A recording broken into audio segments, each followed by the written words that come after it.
It's an ordinary Thursday evening, and Clark Coopens is driving home to the trailer park where he lives. When Clark pulls up to his trailer, he hears his neighbor raving mad, and he wonders what's going on. Hell? So he rushes inside to his wife. What the hell is going on with Larry? He's been over there for over an hour, just acting like a madman. This is not good. He sees Larry there with 2 guns in his hands. Should we do something?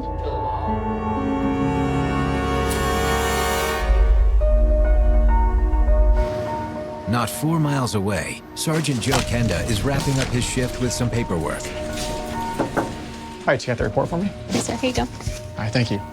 Have a good night.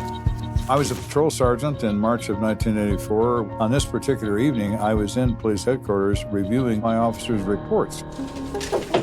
Hey, Sarge. Got a woman out front. You probably need to come talk to her. All right, just give me a few minutes. She's pretty worked up. Well, okay then. So I immediately went out to the front lobby. Excuse me, ma'am. Can I ask what's wrong? And I meet this woman. She says her name is Pam Olson, and she's very agitated. It's my husband, Larry.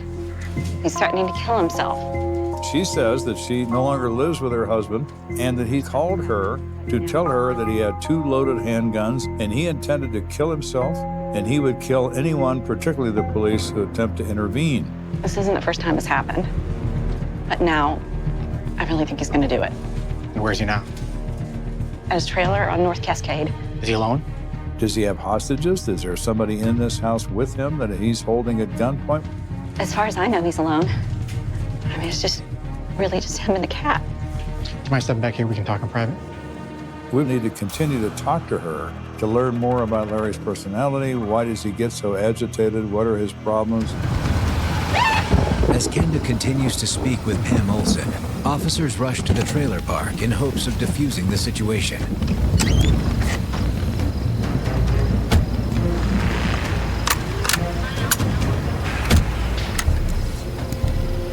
One of the officers was walking up to the trailer when Mr. Olson came out and confronted him. What the hell do you think you're doing? In his right hand is a long-barreled .44 Magnum revolver. In his left hand is a .357 Magnum pistol. These weapons are extremely powerful. They are made for one purpose, to kill another human being. Hands in the air! Larry, put the guns down. I ain't putting until someone takes care of me. All right, well, let us help.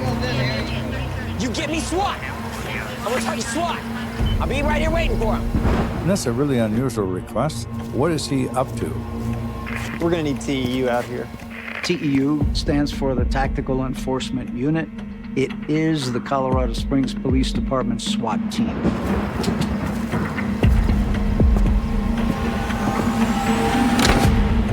So as they step back away from him and tell him that they're going to leave him alone, and he watches them back up and back off and disappear, he goes back into his trailer. What those officers do is go to the back doors of all the trailers around him, make contact with the residents, and escort them out of the area, take them to a safe place in a clubhouse in the central core of the trailer park, so that they're not there to be accidentally shot if he decides to open fire with those handguns. Because those rounds will go through those trailers like a knife through butter. And they don't want to have any collateral damage of somebody dying because they have the misfortune of living next door to Larry Olson. So they spend their time removing these people from these trailers to create a isolation of Larry and his guns. Back at headquarters, Kenda continues to speak with Larry Olson's wife, Pam. That if we can get to the reason why he's so distressed, that may give us an avenue of pursuit on how to calm him down. Pam, I need you to tell me everything you can about Larry. His background, relationships, anything. Pam reports that she's been married to Larry for the past 10 years and they have 2 small children together. The relationship was good for a while, but things eventually began to unravel, especially after he lost his job as a plumber. Oh, he's been depressed for so long now. And he's an alcoholic. That's one reason I kicked him out of the house. How long ago was that? Well, we've been separated for about a year now. He straightened out for a while, but I knew it wouldn't last. So do you think he relapsed? When he called me today, he was slurring his words.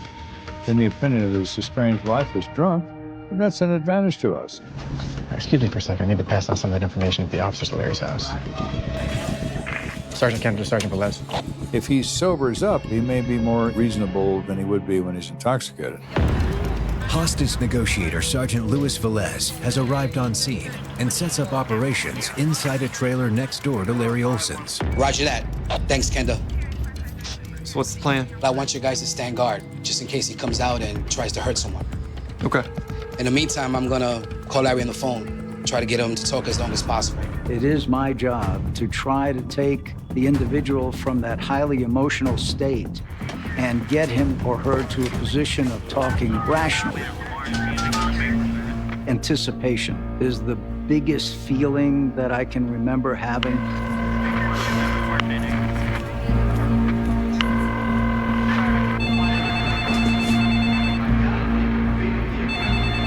I tried about 4 times to contact Mr. Olson when I first got there, and I couldn't get a hold of him. Guess we'll try again in a bit. Less than 30 minutes later, the tactical enforcement unit arrives. Come on. Hey, Lou. How you doing, Cecil? Thanks for coming. Yes, sir. Right this way. Velez brings TEU Sergeant Cecil Hutchison up to speed. So what's this guy's name? Larry Olson. Larry Olson. Seriously? Why, you know him?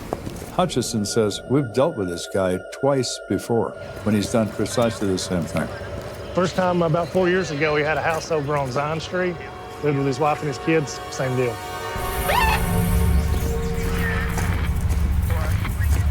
Hey, Larry, can you come outside so we can talk?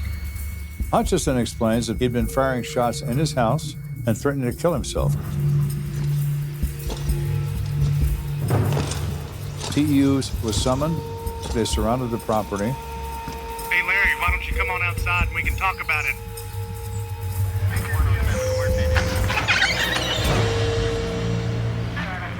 I'll come out and talk, but I want to do it on camera. I want to be on the news so everybody can see.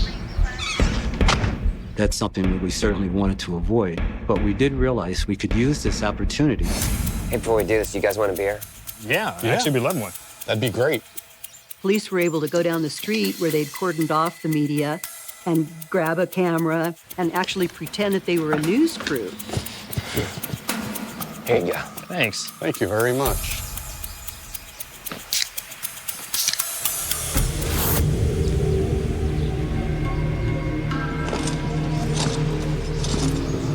And that gives police the opportunity to really overcome him.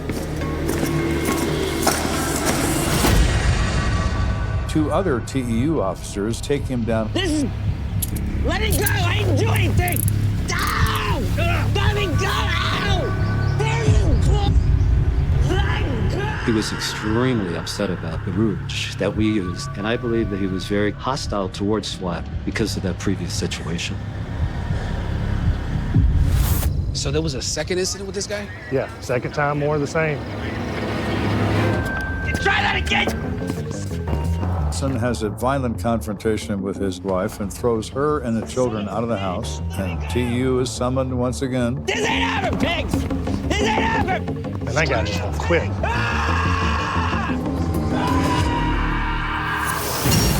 Yeah, you can say I'm familiar with Larry Olson. He can be really violent, so you better be careful on this one. Honestly, I don't like the fact that he requested you guys to come down to the scene. Yeah, me neither. He's never done that before. You have to take someone at their word when they make threats. He said 16 months ago he was going to get even with SWAT. Well, this evening he has a chance to do precisely that. We're going to have to believe it. The police department is dealing with a 42-year-old man who is barricaded in his house, announcing he's going to kill everybody. TU is on scene and is trying to make contact with Olson and negotiate his surrender. I am in contact with Pam Olson, the estranged wife of this person, to try to understand the depth of the reason why he's behaving the way he is. So why do you think Larry wants to kill himself? Well, he's been in a bad way for some time now. She said that he was married once before, and he lost his first wife and his first child in an automobile accident in Minnesota 14 years ago. And he never really emotionally recovered from that. Sometimes the sadness overwhelms him. He even started writing poems to get the feelings out, but it didn't help much. The whole time I've known him, he's really struggled. Now, you mentioned he had 2 similar incidents with police. Yeah, but he was never charged for anything. The judge thought he required mental health counseling and prescription for antidepressants. And she said on both of those occasions, they did help for a while, but only for a while. And now here we are again. But why today? Can you think of anything that might have pushed him over the edge? There was something. She reluctantly said, I filed for divorce a few months ago, and the divorce became final today. Well, that certainly is a very powerful motivator to someone with a history of depression. I feel terrible. And this isn't your fault. With the situation at the trailer park still unstable, TEU moves into position. You're replacing patrol officers with tactical enforcement unit officers because they are A, well-trained, B, protected by full body armor, and C, very heavily armed. Although you have a number of high-powered weapons and equipment, and your job really is to prevent violence if that's possible and save lives. But if this generates into a gun battle, they're going to end this, and they're going to do it very quickly. Hutchison is armed with an M16, can kill at 1.5 miles. High velocity. Hey, let's swap weapons. I'd rather have that shotgun. Yes, sir. Hutchison is concerned about collateral damage and these rounds passing through trailers. If shooting becomes necessary, shotgun is more of a short-range weapon, maximum effective range of 60 yards. So he provides that officer with his weapon and takes that shotgun. With the area now secure, TEU officer David Moore hopes to help Sergeant Velez talk some sense into Larry Olson. This was a very volatile situation. You want to try calling him again? Yeah, he asked for SWAT, and we gave him SWAT. So maybe he'll talk now. So they try the number again, and What? lo and behold, Olson answers. Listen, we want to help you, but I need to ask you something first. Are you alone? Is anyone there with you? Yeah, PJ's here. PJ? Who's PJ? That's my cat. His cat. So Velez tries to get personal with him. So Larry, what are you doing? I'm done, man. I got a needle and some potassium chloride here. Potassium chloride in a number of states is utilized in capital punishment to have an inmate put to death. He could inject himself to kill himself. The other side of the coin is, if you have this, why are we going through this dance of having the police here and threats and screaming and hollering? Plunge the needle and we find you tomorrow. What is your motivation here? What are you trying to do? You're not trying to die. If you have what you say you have, you could have already been dead. So it further complicates what's happening here. Larry, why do you want to hurt yourself?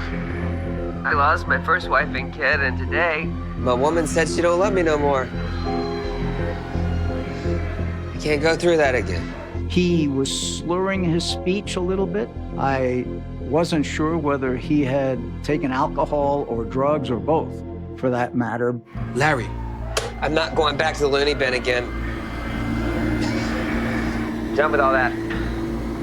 Everything, okay?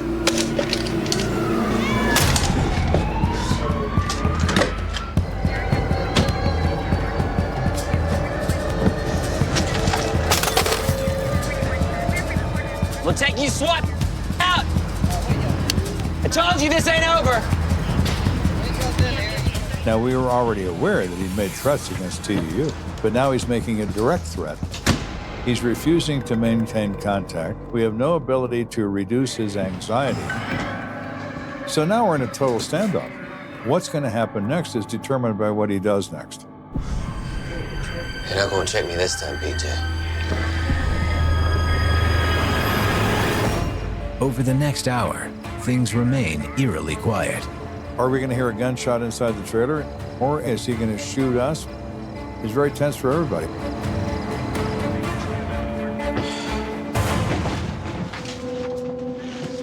I told my guys if this crazy comes back outside again and acts like he's going to do anything, I'll take the shot, nobody else. Got it. Hey, Moore. Sir. If I miss or he takes me out, I'm going to need you to take it. Yes, sir. We are taught to aim for the largest body mass, and I know people think there are times why don't you shoot a hand so that can remove the gun from the hand, but there's a great possibility that you may miss. The whole idea is to stop the immediate threat, and that's how every police officer in this country trains. And that was the best location that we could find ourselves in, where we could protect the officers who were on containment, should we have to make a decision to actually utilize deadly force. So we're 3 hours into this situation, agonizing about what's going to happen next.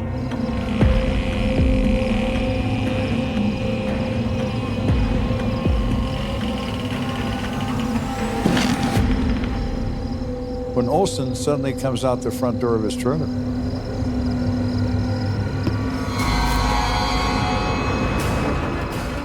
Hands in the air, Larry.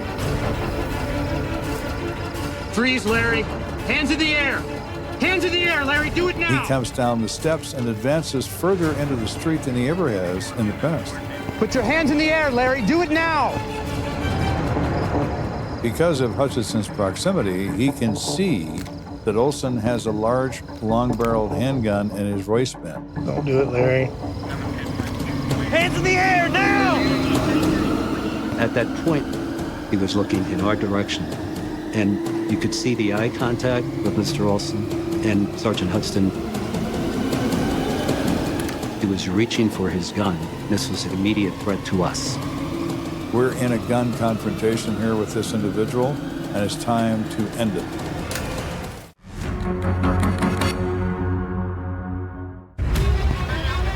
Larry Olson has been announcing he's going to kill himself and members of the TU team. And now, after hours of this, he stumbles out of his trailer, seeming intent on action. Don't do this, Larry. Mr. Olson starts reaching for the .44 that is in the front of his body. When he does that, he is making a direct threat against Sergeant Hutchison and any other officer he can see. He was shortly thereafter pronounced deceased. The first thing that went through my mind was sadness because I wasn't able to get him out safely. You want to realize that somebody is in the midst of a crisis. Mr. Olson was in the midst of a crisis. And if you can just get them over that hump, you know that they could get better. So getting him beyond that evening was not only my role, but everybody's role that was there. Unfortunately, we couldn't do it. Whenever a police officer shoots a person, in this case kills him, we need to determine if this case was a justifiable homicide. Later that afternoon, investigators get their first look inside Larry's trailer. Larry Olson was armed with 2 handguns. In the residence, we find 2 other firearms. One was a .44 Magnum. The other one was a .22 Magnum Derringer. This guy wasn't messing around. Potassium chloride. Also, there's 2 bottles of potassium chloride, a rubber tourniquet, and a syringe. He said he had that stuff, and he did. He had guns, he had bullets, he had poison chemicals. He didn't use it. He wanted the police to do it for him. In the bathroom, investigators discover what caused Larry to seem so intoxicated. We did find a nearly empty bottle of prescription medication and barbiturates. An overdose circumstance would produce the same sorts of behavior as drunkenness from alcohol, the staggering and the slurred speech. Also in the residence, we find photographs of his first family as well as his second family and a suicide note. That note basically was to his wife, and that he did plan on harming himself, and that he couldn't do anything right. It was very short and succinct. It sounded like Larry was so depressed that he was immobilized, and he couldn't say anything that felt it had any real meaning to him or anybody else. He just wanted to die. But perhaps it's what investigators find next that provides a deeper motive for Larry's desperate actions.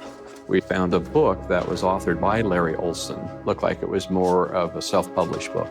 And what got my attention was about the author, which was inside the flap. He's talking about how his family died in a car accident in Minnesota. Kind of strange to put in a little blurb on a book jacket. I know. I'm gonna look into this.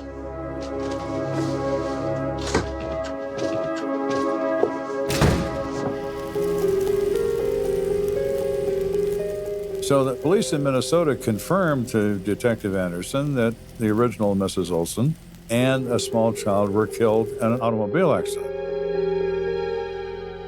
However, it was also determined that Larry Olson was the driver of the car and he was drunk.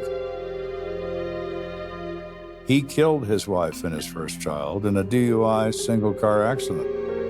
Can you imagine, you're driving a car and it crashes and you survive, but your wife and child, the people you love the most, you're responsible for their death. And it's because you're drunk. I mean, just think of the guilt that you would have from that. It wasn't really an accident, it was what you caused. So, the rest of his life, he has to carry that in his heart and mind every day. And I think you'd have so much self-hatred that basically that's why you would self-medicate, continue to self-medicate, whether it be through drugs or alcohol or whatever. And you'd hate yourself so much that would cause you maybe to be violent, because you have so much rage, in your soul and in your heart for what you did. So Mr. Olson was not suffering from sadness, he was suffering from guilt. He was sentenced to 2 years in prison for it, but basically he was in prison for the rest of his life, in his mind and in his heart. So we can't really say what motivated Larry Olson to do what he did, but we can make an educated guess. That morning, Larry gets notice of the final end of his marriage, and he's popping pills. He's waxing philosophic about his life. He's writing a suicide note. So what's he do next? He calls his ex-wife, says, "I'm going to kill myself," and that causes her to come to the police. So the police arrive, and Larry pops a few more pills and walks outside and reaches for that gun, knowing it's the last thing he'll ever do. And it was. In this case, it was determined that the death of Larry Olson was a justifiable homicide. Later that day, Kenda offers his condolences to Larry's family. I'm very sorry, Pam. We inform her that Mr. Olson is dead from a police shotgun. She's almost inconsolable. Nothing about this has been good for her, including 10 years of a bad marriage. This is a series of bad memories, now culminating in this awful event. Our officers found Larry's cat. We'd be happy to put him up for adoption. No, we'll take him. He's our family pet. He went with Larry when we broke up because he was the one thing that cheered Larry up. She says, "No, I'm going to take that cat. It's a little part of Larry. I'm going to take it with me, take it home." Thank you.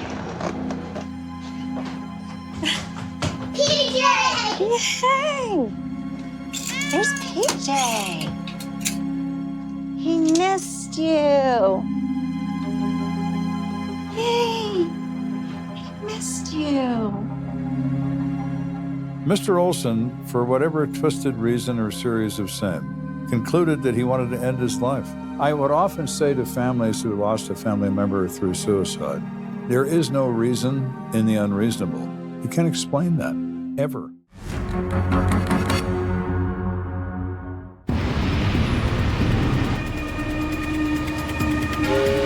Alan Brick arrives at work at this little manufacturing company, and he's just getting ready to start into his normal routine. Good morning. Good morning. Alan, something happened in the men's restroom. You have to go. Just go. Hurry. When all of a sudden, Alan's day took a very different turn. One of his workers Buddy, hold on. Let me grab some help. Hold on. Within the hour, Sergeant Joe Kenda arrives outside Pioneer Industrial Enterprises and meets with Detective David Moore. Morning, Joe. In 1988, I was assigned to the homicide unit, working under the leadership of Sergeant Joe Kenda. Hey, Dave. So what do we got? He explained to me a 29-year-old employee named Rowan Monteith was discovered with severe head trauma and that he has been removed to a hospital and he is unresponsive. We're still gathering information, but it's likely Mr. Monteith was a person with some sort of disability. And how do we know that?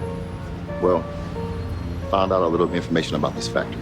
It was what was called a sheltered workshop. They were created to help people with a number of developmental disabilities, both physical and intellectual. Did anybody see what happened in the bathroom? Patrol is still looking for witnesses. Right now, we've just got the guy who found the victim. All right, let's see what he has to say.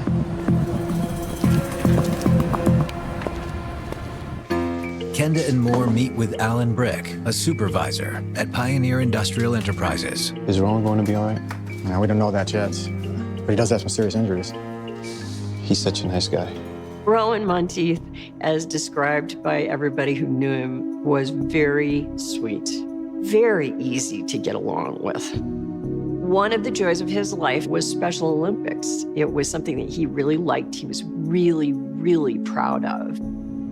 Rowan Monteith's involvement in the Special Olympics was a very positive experience for him.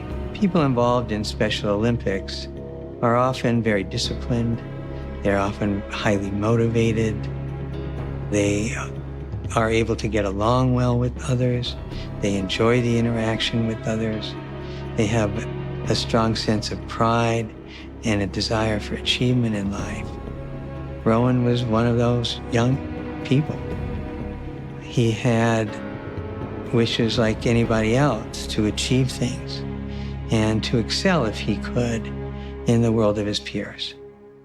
Do you know what happened? I'm thinking he had a seizure. Seizures are not uncommon with people with developmental disabilities, and we also see them particularly in people with Down syndrome. He probably hit his head on the way down. That's probably why there's all the blood. You want to take us there? Yeah. The human skull is covered in flesh, but it's very thin, just above the bone, and head wounds tend to bleed profusely. So is that possible? Yes. The key to learning what really happened to Rowan Monteith lies in the blood evidence. We heard about all of the blood that was in the bathroom, and then we looked, and it's not there. Somebody clean this up? We thought it would be best. Oh, my. Please don't destroy my evidence.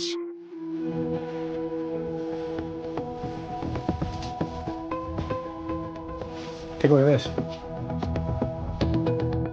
Fortunately, as we look further, we do see some blood spatter where apparently the janitor had missed certain spots of blood.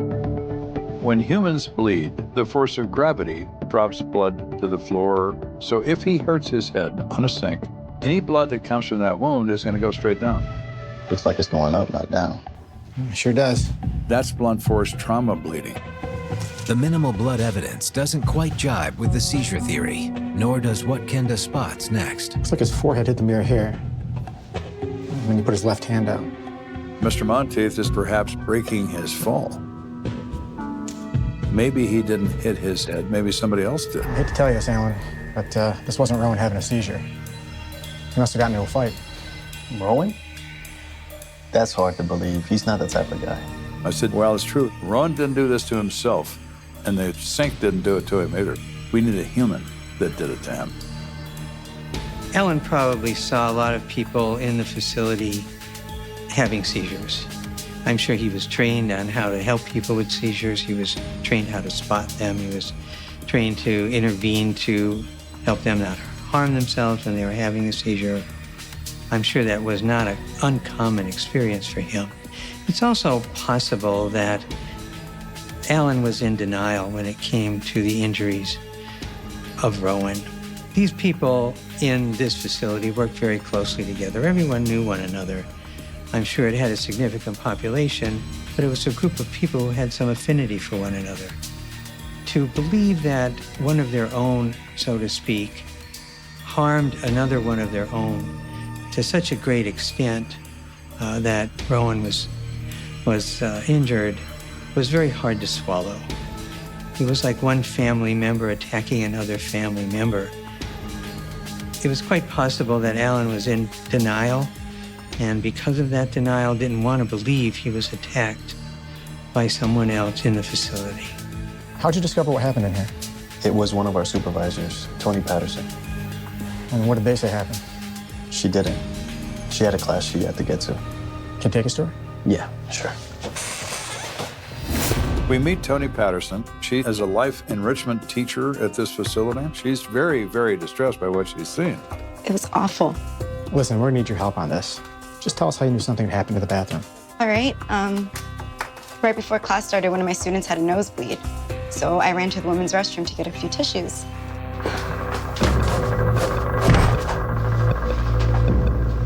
There's a wall that separates the ladies' room from the men's room. And she hears this noise that doesn't sound right at all. It alarms her. She became so concerned that she actually went into the men's room.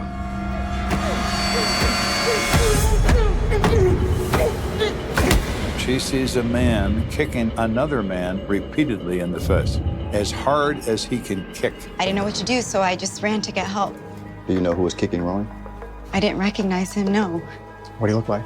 She describes this individual as thin, tall, maybe 6 foot tall, blonde hair, late 20s. I know he wasn't one of the supervisors here. It's only 9 of us, so we all know each other. But we do have 140 employees in this facility, so it must have been one of them. You should talk to Jane.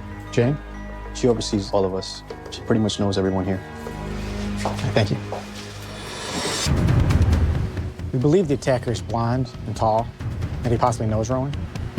We ended up speaking with the supervisor of the facility, Miss Jane Champion. She was extremely helpful.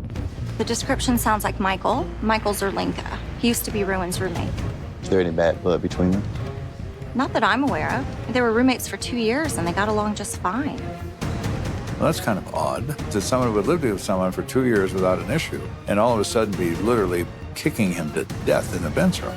Why would that happen? We need to find that out. We go to this facility. We discover Rowan Monteith has been severely injured in the men's room. It's not an accident. And we believe we know who probably is responsible. Michael Zerlinka. He's actually a good worker, but like most people here, he has challenges. She says that Mr. Zerlinka is on the autistic spectrum, and further that he has impulse control issues. Where will we find Michael? Chances are he's at his workstation. Jane Champion offers to take us to where they assemble these plastic parts. That's Michael, right over there. Michael clearly matches the description provided by witness Tony Patterson. And that's not all. His shoes. Check out his shoes. We realized that his shoes had blood all over them. And bingo, we knew we had our suspect. Can we interview him? You can try, but he does have a great deal of difficulty communicating. Michael had what was then called central speech disorder, now referred to as ataxia. Ataxia involves difficulty in forming words and being able to speak them clearly. Hi, Michael. Do you know Rowan?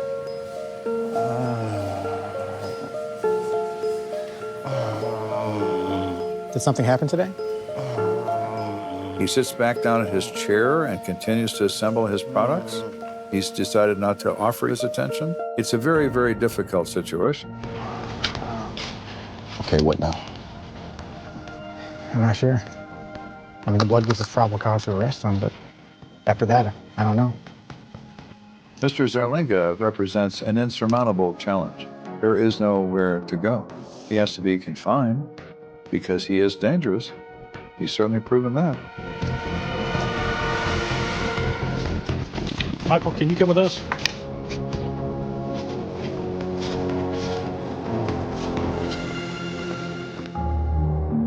As police take Michael into custody, they receive word that victim Rowan Monteith has succumbed to his injuries. Charges of murder were filed against Michael, and we have psychiatrists examine him. and get an expert opinion from them as to whether or not he can understand what the proceedings are against him. While Michael is sent to the Colorado State Mental Hospital for further evaluation, Kenda and Moore turn to his mother, Barbara Zerlinka, for more insight on Michael's behavior. I feel horrible about what happened to Rowan. Michael liked Rowan. They got along. Because of my son's condition, he's always had a problem with aggression. Michael's problems with impulse control resulted him being unable to tolerate very little displeasure. When displeased, he would often display it in a violent manner. When he was younger, he was on medication that helped him. Then the doctors decided the medication wasn't such a good idea. Over the years, they believed the long-term use of that drug would be fatal, so they started reducing the dosage. And as they did so, the aggression returned. There were lots of little things where he'd get angry and start throwing things. But what really scared me was what happened with his caretaker over at his group home. One day, Michael was packing his lunch in the apartment, and Michael was taking what she felt was an overwhelming amount of grapes, putting in his lunch bag. Oh, Michael, come on, let's save some grapes for everybody else.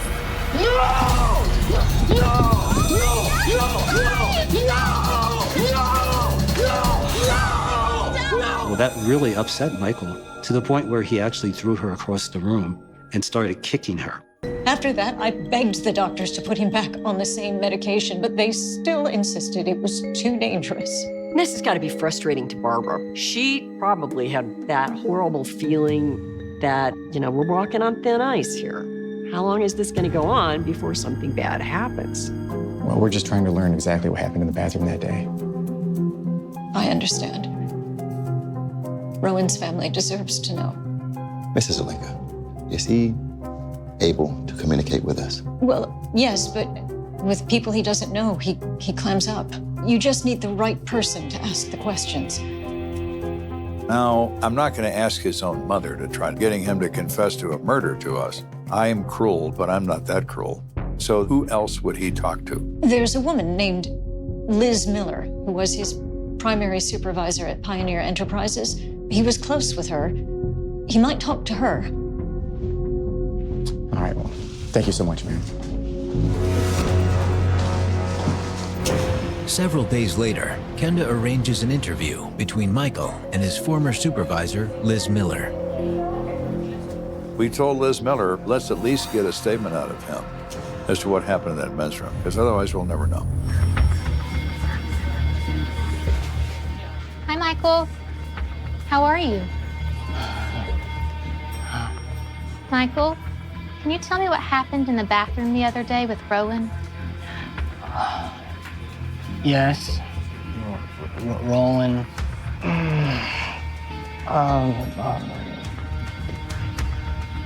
Bathroom.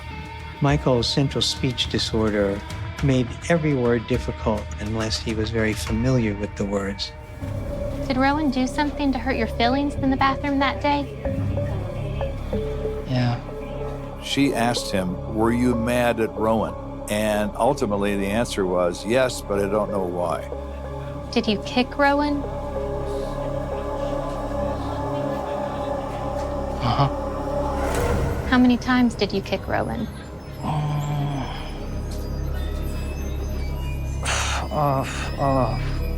4? Michael was probably making his best guess. Michael wasn't very good at counting, and he also wasn't very good at remembering. Liz, I think we can wrap this up. Are you sure? Yeah, I don't think we're gonna learn much more. Michael, thank you for telling the truth. Kenda may not have a detailed confession, but he has enough to work with. Do I actually know what happened in that men's room? I do not. What I suspect happened is this. Rowan Monteith takes medication to help him with his Down syndrome. It makes him somewhat lethargic. Michael wants to wash his hands. And who is in the way but Rowan Monteith? Rowan learned his self-care skills very well. He would not hurry through the process of his personal hygiene routine.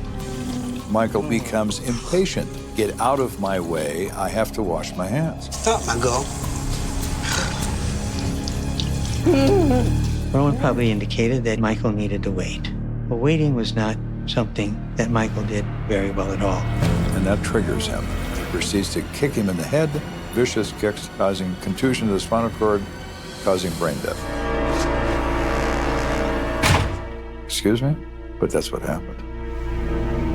After extensive testing, Michael Zerlinka is ruled incompetent to stand trial.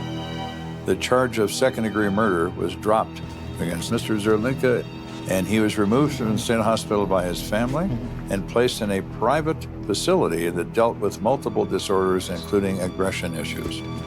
It remains unclear if Michael was aware of the harm he was causing Rowan, but his new home helps to ensure that he won't be hurting anyone else. I hope that our system has learned some lessons since that time. There are always going to be folks who need some help in the form of medication or supervision. This case, in many ways, is an illustration of how cruel this world can be. Is there justice? No. No, there isn't. Not for anyone. Not for Mr. Zerlinga, and certainly not for Mr. Monteith. Rain hits the neon like a metronome in a city that never truly sleeps, only blinks. And somewhere between the blink and the breath, a girl vanishes from a street that looks safe until it isn't. Tape squeals out of a cassette recorder in an evidence room that smells like dust and secrets, the kind of place where headlines go to fade.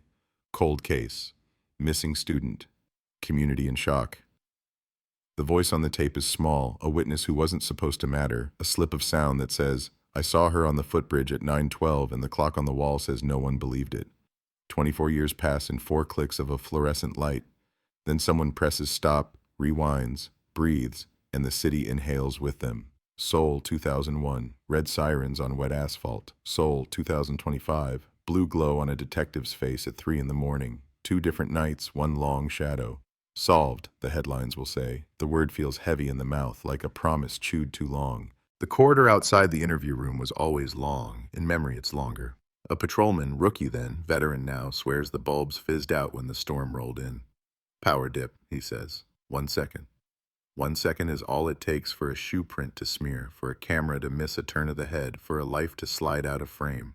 She was 19, scholarship kid with a shy smile, a study schedule taped to a dorm wall, a bus card with a crease like a scar. She walked from the library past the convenience store where the owner kept a tally of regulars and their favorite ramen. She liked mild, not spicy, he told the first cameras, voice shaking like a shelf in an earthquake. People remember flavors when faces blur. That's how shock works. It latches to the ordinary, refuses to let go. The first responders found an umbrella collapsed on the footbridge like a black flower stepping down to the river. No blood on the stairs, no phone in the bag. A smear of lipstick on the fabric, hers, same shade as a smile captured in a photo booth strip that would run on every evening broadcast. Matt Tick Beyond, the lower third graphics blared. Even if the language was different, the meaning was the same. Gone without a trace. A city of 10 million felt suddenly as cramped as a locked room. At dawn, reporters leaned over the railings and pointed at the water like it could answer. It never does. Water keeps its own counsel. Detectives charted routes on a paper map, pins like constellations. The shortest path to the dorm, the brightest path to the main road, the safest path they told themselves they would have chosen for a younger sister.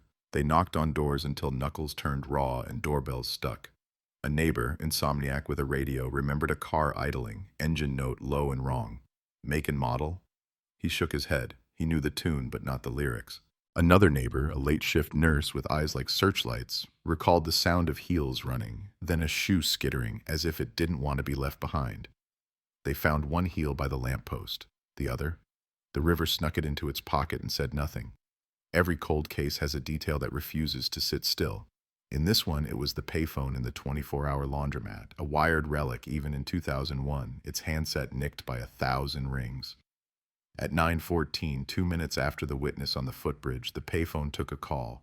31 seconds, no transcript, no recording, just a mark on a billing log and a memory from the attendant. A girl with wet hair dialed fast, like she knew the number by heart. She didn't speak? She did, but the dryers were roaring. I heard one word, bridge. The attendant swore it under oath. He swore it to a reporter. He swore it to the ceiling at night. Bridge. One word is a lifeline if you believe it, an anchor if you don't. The years stacked like files, and the city kept building around the hole where her story should have ended. New lines on the subway map, new towers with mirrored skins, new places for old ghosts to catch their reflections. Her mother kept the room the same, textbooks in a neat row, a plant that stubbornly refused to die, a poster of a singer who would himself be lost long before the world was ready. Every birthday, a cake with 19 candles because time refused to move for her. The father, once a machinist with hands that could coax a bent axle straight, learned the helplessness of waiting rooms. Be tack, he said the first year. Van be tack, he said the 5th. By the 10th, he stopped saying anything at all. Then the city did what cities do when sorrow hardens into ritual. It walked around the pain, stepping over it like a crack in the sidewalk. A true crime show aired an episode, grainy reenactments, moody synths, voiceover heavy with rain. The community watched, left comments under a headline, Cold Case, The Footbridge Mystery. The board lit up. A former classmate wrote, she laughed with her whole face. A janitor from the library. I wiped her table at 9:03. A bicyclist. I saw a van that didn't belong. The internet holds confessions and fantasies in the same open palm. Detectives scraped and sifted, hoping for gold, finding mostly tin. And then a tiny thing changes. A detective, new to the team, hums a habit from younger days. Scan first, assume later. She feeds a moldy envelope into a modern scanner, the 2001 evidence sheet blooming on her screen in blue-white clarity. The umbrella fabric under lab light, the lipstick smear spitting spectral data. The payphone log, numbers like coordinates pinned to the wall. But it's the shoebox of things that might matter that gives up the stubborn detail. A transit token, chipped on one edge, wrapped in a receipt from a pharmacy that closed in 2004. No one had logged the token. No one had asked why a student with a bus card would carry a coin like a relic. The chip matches a jam report from a specific turnstile at a specific station at 9:06. That's 6 minutes before the witness on the bridge, 9 minutes before the payphone. Timelines shift like tectonic plates. Fault lines redraw themselves. They pull the CCTV from the station. What's left of it? A grain-sick feed like snowfall. But a shape is a shape and pattern is a language. A girl in a pale coat steps through, hesitates, turns back, consults a watch. A man with a dark umbrella enters frame a beat later, not beside her, not with her, just there. His stride is too smooth for the storm. The algorithm on the detective's laptop, a tool with no poetry, flags the umbrella's silhouette in 3 different cameras across 12 minutes. The math says escort, the gut says hunter. The voiceover in a producer's head is already writing itself. Mon moi kila, the umbrella that wouldn't leave. But this isn't television. This is a room where coffee goes cold and the air holds its breath. They chase the umbrella through archives like a ghost through walls, station corridor, exit, then nothing. He evaporates into the weather. The record of a taxi picked up at 9:11 near the laundromat is a thin thread, but it's a thread. Driver says the passenger smelled like cheap cologne, the kind that lives in gym bags and bachelor apartments. He remembers a dry umbrella in a wet night. He remembers a destination, a street near the river that has since been renamed, rezoned, redecorated. On satellite view, it looks like a Tetris level. On the ground, it smells like algae and apartment soup. They go door to door again, this time with silver in their hair and an old story in their hands. People answer differently now. Guilt and age turn neighbors into archivists. A widow who used to run a tiny printing shop produces a ledger because she never throws anything away. The entry on the day of the storm, 8:41 p.m., rush order, 30 business cards, cash payment, name, Lee, phone number, blank. Brand new umbrellas leaning in the corner for sale. She remembers one went missing, and she never bothered to count. I'm a day, she says in a voice that belongs to every shopkeeper who has distracted the wolf and wondered if it had teeth. The lab pulls DNA from the umbrella handle. Once a fantasy, now a Tuesday. It is partial, degraded, rude with the passage of time, but it speaks. It doesn't to match anyone in the system, not at first. The story would be cleaner if it did. But stories that make it to the cold case shelf like their edges ragged. A genealogist maps the alleys of the bloodline, a procession of third cousins, twice removed, who invite strangers into their living rooms to talk about the dead. The tree narrows to a branch, the branch to a twig, the twig to a single leaf, trembling in the current of a life that didn't plan to be interrupted. A man who left the city in 2002. A man who sold used cars under names that could be peeled off. A man who came back in 2013 to lay flowers at a grave that wasn't his. Man of umbrellas. Man of idling engines. Man whose cologne costs less than a lost shoe. When they knock, it is morning, too ordinary for history, and he answers in a t-shirt like the kind everyone wears to the market. The camera on the chest of the lead detective sees a face that belongs in a crowd, and the crowd is where faces like his survive. The script says he'll slam the door or run. He does neither. He smiles like a scratch on glass, sits when told, swabs when asked. The lab runs the numbers and the numbers click into place the way rain clicks into gutters, inevitable. Headlines flare like sirens. Seoul 2001 cold case solved. Arrest shocks community. The word is out. Solved. It tastes sweet until you swallow. Because then the next question arrives with teeth bared. What about the girl? Where does her story end? The river shrugs. The bridge keeps its secrets. The laundromat is now a bakery that sells red bean buns to students with earbuds. The payphone is dead metal with graffiti veins. The suspect says he never knew her. He was under the bridge because the storm was loud and he liked the sound. The umbrella? He shrugs that borrowed shrug. His alibi is muscle memory. His eyes skate to the right when the number 914 shows up on paper. The community watches the press conference and feels the relief like warm rain, then the doubt like ice under it. Solved, they say into their teacups. Are we sure? The city waits for a body, a confession, a box of the missing. Compulsion grows. Give us the pin on the map, the coordinates, the place to lay the flowers that have waited 2 decades to learn where they belong. The mother opens the window of the preserved room and lets October air move through years that smelled like August. She smooths the bedspread with a hand that remembers braiding hair in a school uniform. She looks at the poster, the plant, the textbooks, the old bus card with the crease, the life mid-sentence. Outside, traffic makes a metronome of normalcy because normalcy has work to do. On the desk, the newspaper headline lies like a bandage. Solved. She mouths the word as if it will fit different with practice. She listens for a voice saying, "I'll be home late, don't wait up." The voice doesn't come. Somewhere a detective stares at the umbrella in an evidence bag and thinks about storms. Somewhere the laundromat attendant, older now, hears phantom dryers in a single word through the roar. Bridge. Somewhere the city practices its denial. Somewhere the truth waits in a corner no map has named yet. Whispering in the syntax of water and dark fabric and coins that jam at the wrong moment.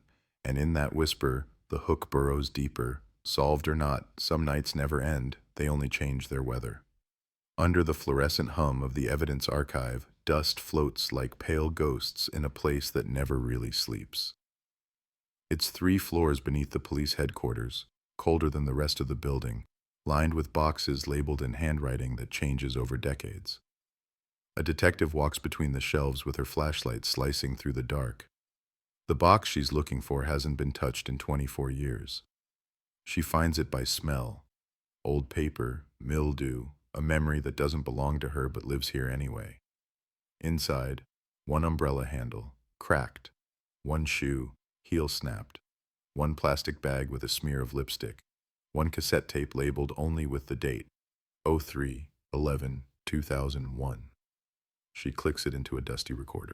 The voice that rises from it is thin, warped, fading through the static, a man breathing too fast, repeating a single phrase over and over. She ran toward the bridge. The bridge again, always the bridge. Back then, in 2001, that bridge was a shortcut for students. A narrow spine of concrete crossing the Han River, connecting the dorms to the subway. There were no cameras, no lights strong enough to cut through the fog that rolled in from the water. It was the kind of place where sound bends. Footsteps echo wrong. Whispers seem closer than they are. The night she vanished, the fog was heavy enough that even the street lamps looked drowned. A fisherman on the riverbank said he saw a figure in white, standing mid-bridge, not moving, just staring at the water. When he blinked, she was gone. He assumed she'd left, until the sirens began. They dragged the river for weeks. Nets came up heavy with trash, branches, memories no one wanted back.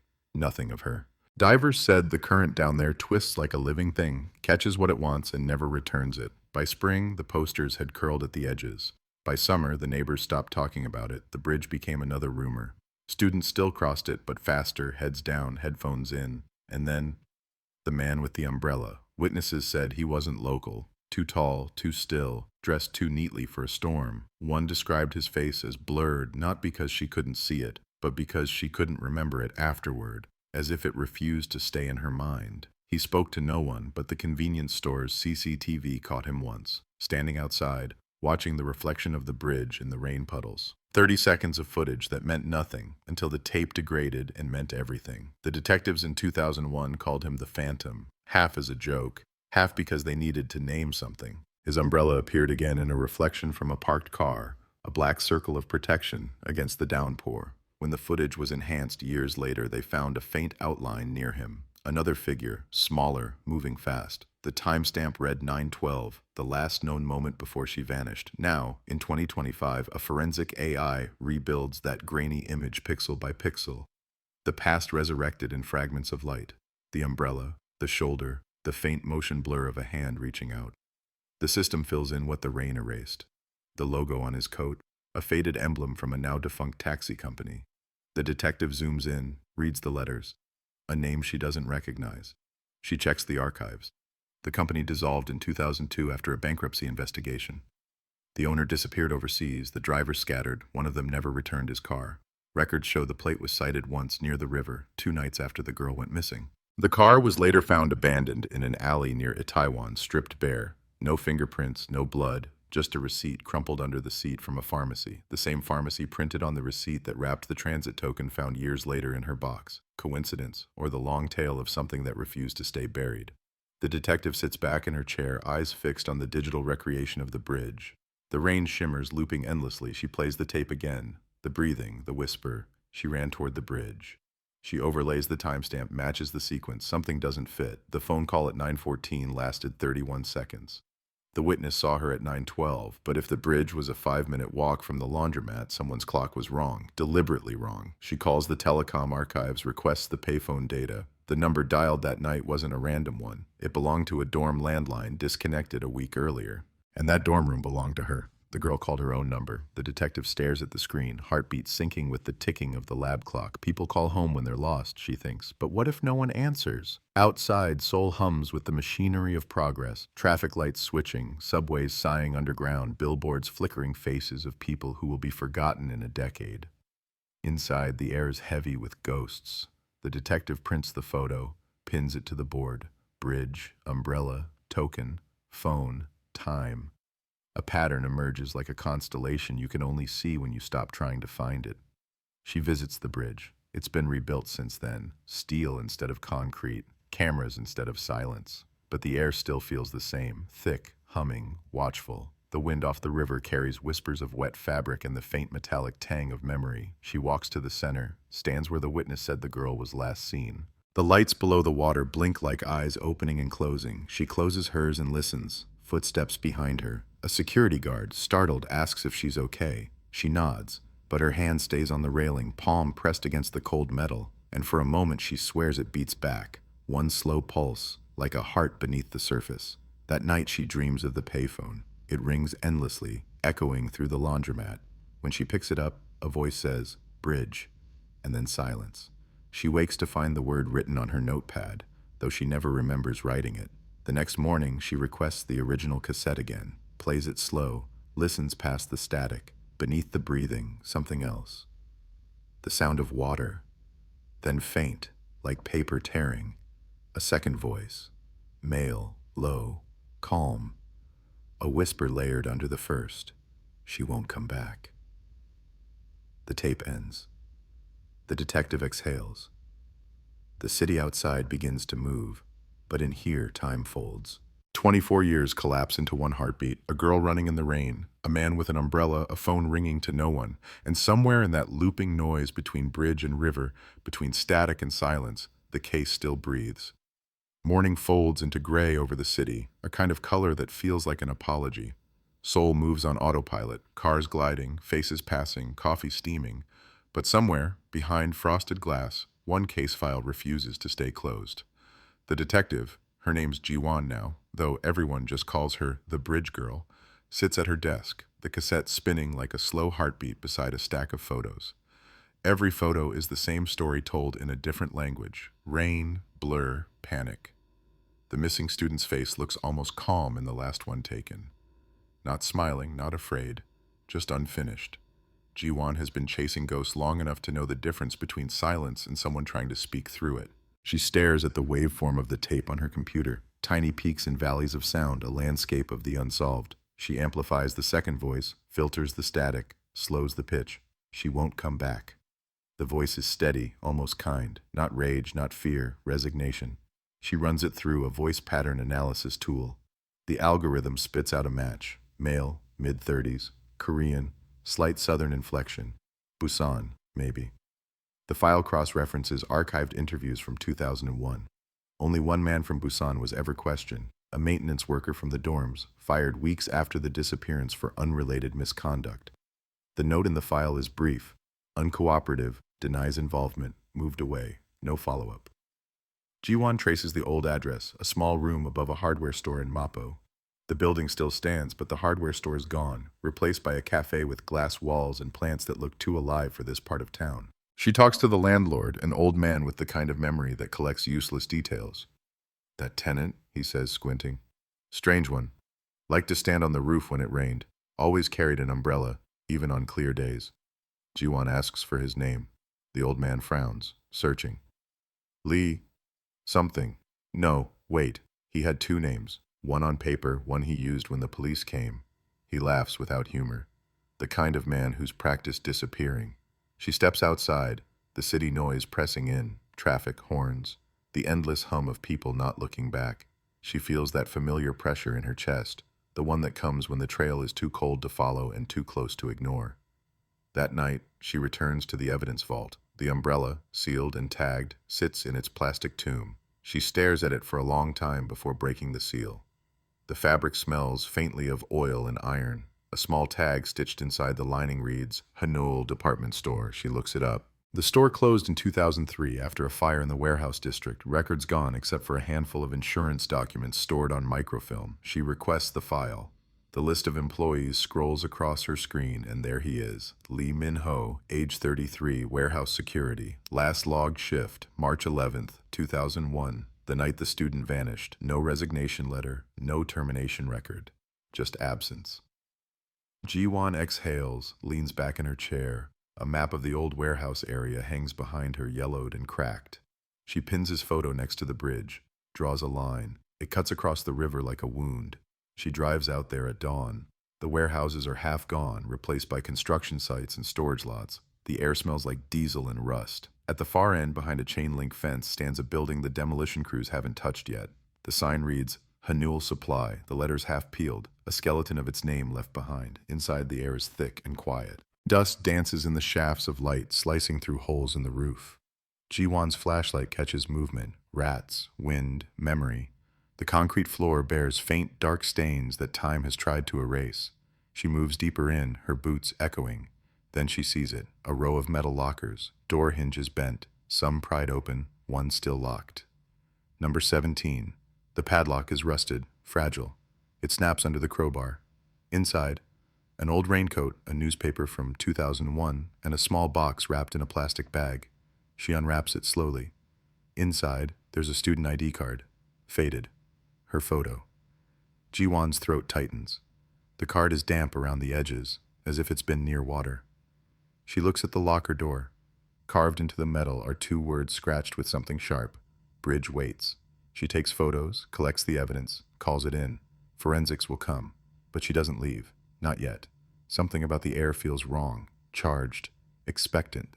She hears a faint sound from the far end of the hall. A drip, then another. She follows it. The concrete slopes downward into a space that shouldn't exist, a storage pit half flooded with rainwater. In the water, glinting faintly, is metal. She shines her light, a car door handle, her pulse spikes. She wades closer. Beneath the murky surface lies the curve of a car roof, submerged, corroded. The license plate, when she wipes it clean, matches the taxi reported abandoned 2 decades ago. Inside the car, through the cracked glass, she sees something pale. Fabric, a sleeve, bones. Ji-won steps back, trembling, breath fogging the air. After 24 years, the bridge finally gives something back. She calls for backup, voice steady but hollow. "This is Detective Ji-won. We've found it, the car, near the old Hanul warehouse." A pause, then the dispatcher confused. "Found what, detective?" Ji-won looks down at the water, at the faint reflection of her own face layered over the one inside. "The girl," she whispers. And for the first time in 2 decades, the city that never stopped running suddenly holds its breath. The rain starts before dawn, a slow, deliberate tapping on the roof of the crime scene tent, like the city's heartbeat returning after too long in silence. By the time forensics arrives, the warehouse has become a theater of ghosts. Lights flashing, generators humming, officers murmuring under their breath, not wanting to disturb what's been found. The car is dragged from the water inch by inch, the surface tearing open with a sound like fabric being ripped. The smell of metal, river, and memory fills the air. Detective Jiwon stands by the railing, soaked through, her face lit by the blue strobes. She doesn't blink. 24 years of paper, theory, and rumor are now steel and bone in front of her. The coroner's van waits nearby, the door open like a mouth ready to swallow history. The forensic lead, gray-haired and grave, leans close and says quietly, "Female. Approximate age matches the file. Skeletal integrity indicates long submersion. There's clothing, uniform fabric, pale blue. It's her." Jiwon feels the words hit, not as triumph, but as weight. Everyone around her exhales the same way, a sound between relief and grief. Somewhere, across the city, a mother wakes up to a phone ringing and doesn't yet know what it means. They lift the remains out with slow precision, camera flashes catching every motion. Beneath the body, tangled in the seatbelt, lies a plastic bag. Inside, a cassette tape, water-warped, label peeled off. Jiwon stares. Another tape, another voice waiting. Later, at the lab, the rain still hammers against the windows. The technicians dry the cassette under soft heat lamps. The tape ribbon shimmers faintly, fragile as a nerve. When they finally play it, the sound that fills the room isn't music or conversation. It's breathing again. But different, softer, not panicked, just steady. And then, faintly, a voice, the same female voice from the witness logs, from the payphone call.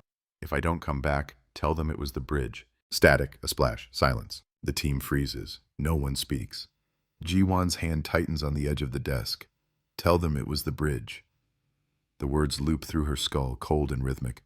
Was it a metaphor, a warning, or something else, something literal? She leaves the lab and drives straight to the river. The rain hasn't stopped. The bridge looks different now, wider, brighter, armored with cameras, but underneath the concrete bones of the old structure remain. She parks, steps out, flashlight cutting through the mist. The air hums with power lines and water. She walks to where the pillars sink into the current. There's new cement, new structure, but one section, older, untouched, sealed off with welded panels. She shines her light there. The beam catches something behind the metal, a faint red mark. She kneels. The rain soaks her collar, drips into her eyes. She wipes the surface clean. The mark is paint, or maybe blood long oxidized, blended with rust. And beneath it, carved into the concrete, words barely visible. Not the river, the bridge. Jiwon steps back, chest tightening. She calls structural archives, requests the original blueprints. The engineer on duty fumbles through the files, finds the plans from 1999. "There's a maintenance shaft under the south arch," he says. "It was sealed in 2003. Foundation instability, they said. No one's been down there in decades." Her voice is flat. "Send a crew. I'm going in." By nightfall, the shaft is open. The air that escapes smells like rust and old rain. She lowers herself down with a rope. Flashlight trembling against stone walls slick with condensation. The space widens into a tunnel, narrow, echoing, lined with graffiti too faded to read. Her beam sweeps across the floor. Scraps of paper, bottle caps, a child's shoe, and then footprints. Bare, small, pressed deep into the mud, as if someone had stood there waiting. The prints lead to a wall at the tunnel's end, concrete patched over something. She knocks, hollow. She signals to the crew. The sledgehammer strikes echo like thunder, shards flying. Behind the wall lies a cavity, barely large enough for a person. Inside, wrapped in decayed fabric, sits another cassette recorder, the red light long dead, a Polaroid photo taped to its side. Jiwon peels it free. Her heart stops. The photo shows the missing girl, smiling, eyes open, standing on the bridge. And behind her, blurred but visible, is the same man with the umbrella. The date stamped on the corner, 03/11/2001, 9:10 p.m.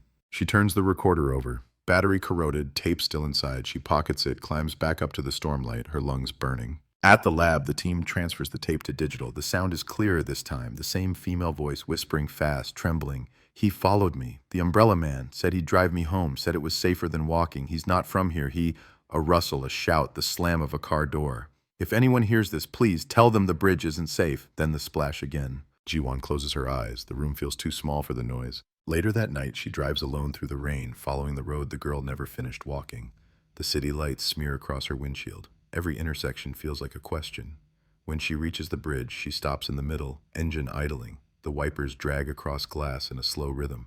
She opens the window. The river murmurs below. Somewhere down there, the car had waited. Somewhere in the shadows, a man with an umbrella had watched it sink. And now, 24 years later, the bridge watches her back. She whispers to the dark, voice shaking just enough to sound human. "It's over." But deep beneath the structure, in the hollow where water meets cement, something shifts, just a soft creak, like a door not fully closed. And the city, for all its neon and noise, seems to pause again. Because maybe, just maybe, the bridge isn't done speaking. Lightning tore across the river like a vein opening in the sky. The rain had turned heavier, relentless, washing the city clean of everything except its memories. Jiwan leaned against the railing, eyes fixed on the dark water below, the wind cutting sharp against her skin. The bridge groaned beneath her feet, a low, steady moan like the city itself was breathing. The report was already spreading through the department. Remains confirmed. Case connected to suspect Lee Min-ho, presumed deceased. The old maintenance worker, the man with the umbrella, dead since 2008, a factory fire. Body burned beyond recognition. Case closed, technically, but the word technically had never satisfied Jiwan, not when the bridge still whispered, not when the tapes kept finding her. She drove back to the station through flooded streets, the wipers thrashing in rhythm with her heartbeat. Every traffic light seemed to hang a moment too long on red. She parked in the basement, the sound of the rain muted by concrete, and sat still for a minute before moving. Her reflection in the windshield looked foreign, eyes hollow, skin pale under the dashboard light. Upstairs, the evidence room smelled of ozone and damp paper. The last cassette, recovered from the maintenance shaft, sat sealed in a clear bag on the table. It hadn't been logged yet. She'd brought it straight from the scene, the chain of custody already blurring. Against procedure, but the case had stopped following rules a long time ago. She tore open the seal. The label was almost gone, only half a word visible. Turn. She placed the tape in the player, pressed play. Static. A pause, then breathing. Male this time, closer, deliberate. The voice came slow, thick with exhaustion. They think she jumped. They always do. A sigh. But the bridge takes what it wants. Jiwan froze. He continued, softer now, as if confiding in someone sitting just out of reach. She wasn't the first. She won't be the last. I tried to warn them. I told them to seal it, but it listens. It keeps. A click. Silence, then barely audible. If you're hearing this, don't go down there. The tape ended. For a long moment, the only sound was the storm outside. Jiwan stared at the recorder, waiting for logic to return, for something solid to hold on to. She rewound the tape and played it again.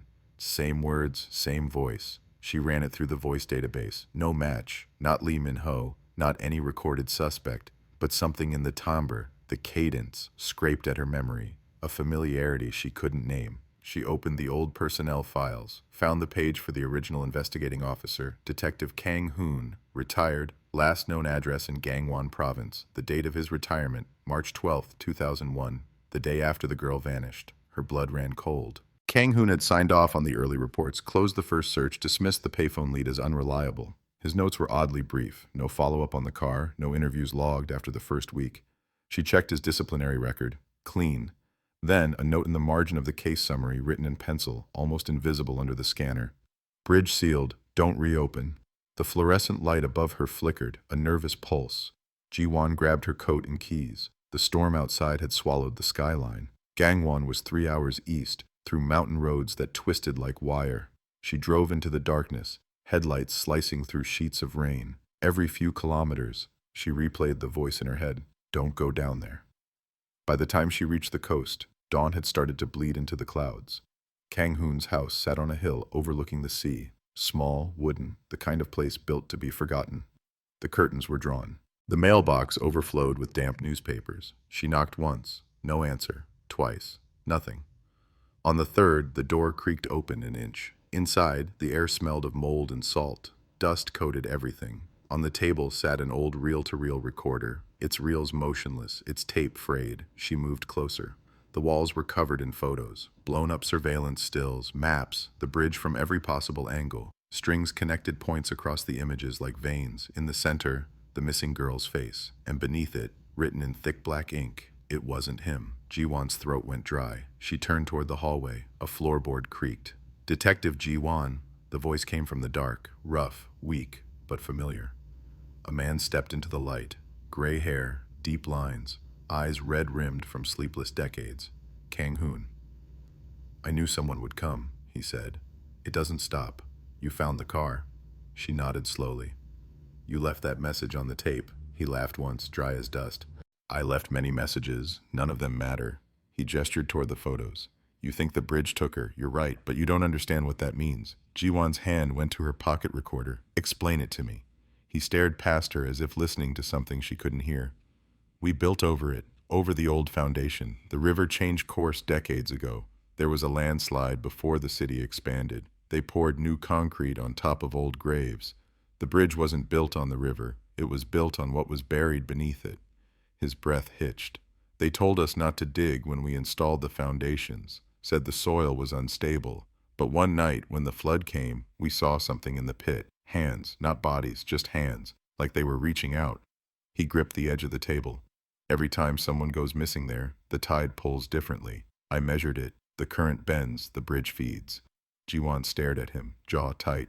You're saying this is, what, superstition? You covered up a murder because of a story about a cursed bridge? He didn't answer, just turned and pointed to the window. Look. Through the rain-blurred glass, she saw the ocean heaving, dark and endless. And there, far on the horizon, the faint outline of a bridge, old, cracked, half-submerged, like a twin to the one in Seoul. They built the first one here, Kang-hoon whispered. Then they moved it, piece by piece. A crash sounded behind them, the reel-to-reel snapping to life, spinning on its own. The voice that poured out wasn't his. It wasn't hers. It was the girl. I told you, the voice said, soft, distorted. It's not the river. The lights flickered, then went black. Jiwan reached for her flashlight, heart hammering. When the beam came on again, the chair where Kang-hoon had been was empty. Only the recorder remained, still turning, still whispering. And from somewhere outside, carried through the storm, came the unmistakable sound of an umbrella opening. Rain turns the house into a drum, each drop a knuckle on rotten wood. Jiwan holds her breath, beam pointed into the corridor where Kang-hoon had stood a heartbeat ago. The flashlight catches dust, peeling paint, a framed photograph turned to the wall. The reel-to-reel keeps whispering the girl's voice, warped, stretched thin, not the river, and the hair behind Jiwan's ear prickles as the sound of an umbrella blooms from the porch. The soft, practiced snap of ribs locking into a circle. She moves. The hallway narrows like a throat. Her boots mute on tatami that's drowned in damp. The front room is a museum of sleeplessness. Maps pinned over maps, thumbtacks bleeding red string, weather charts, tide tables. The umbrella sound comes again, closer now, as if someone is tracing the house from outside, unfurling protection against a storm that won't choose a side. Jiwan pulls the door wide. The porch is empty, only wind, the sea heaving like an animal chained too tight, and on the mat a coin she didn't leave. An old transit token, chipped in the same place as the one from the box. She crouches. It's slick with rain, slick with memory. When she looks up, the hillside path is full of mist, and the silhouettes of pine trunks like prison bars. The sound of the umbrella recedes downslope.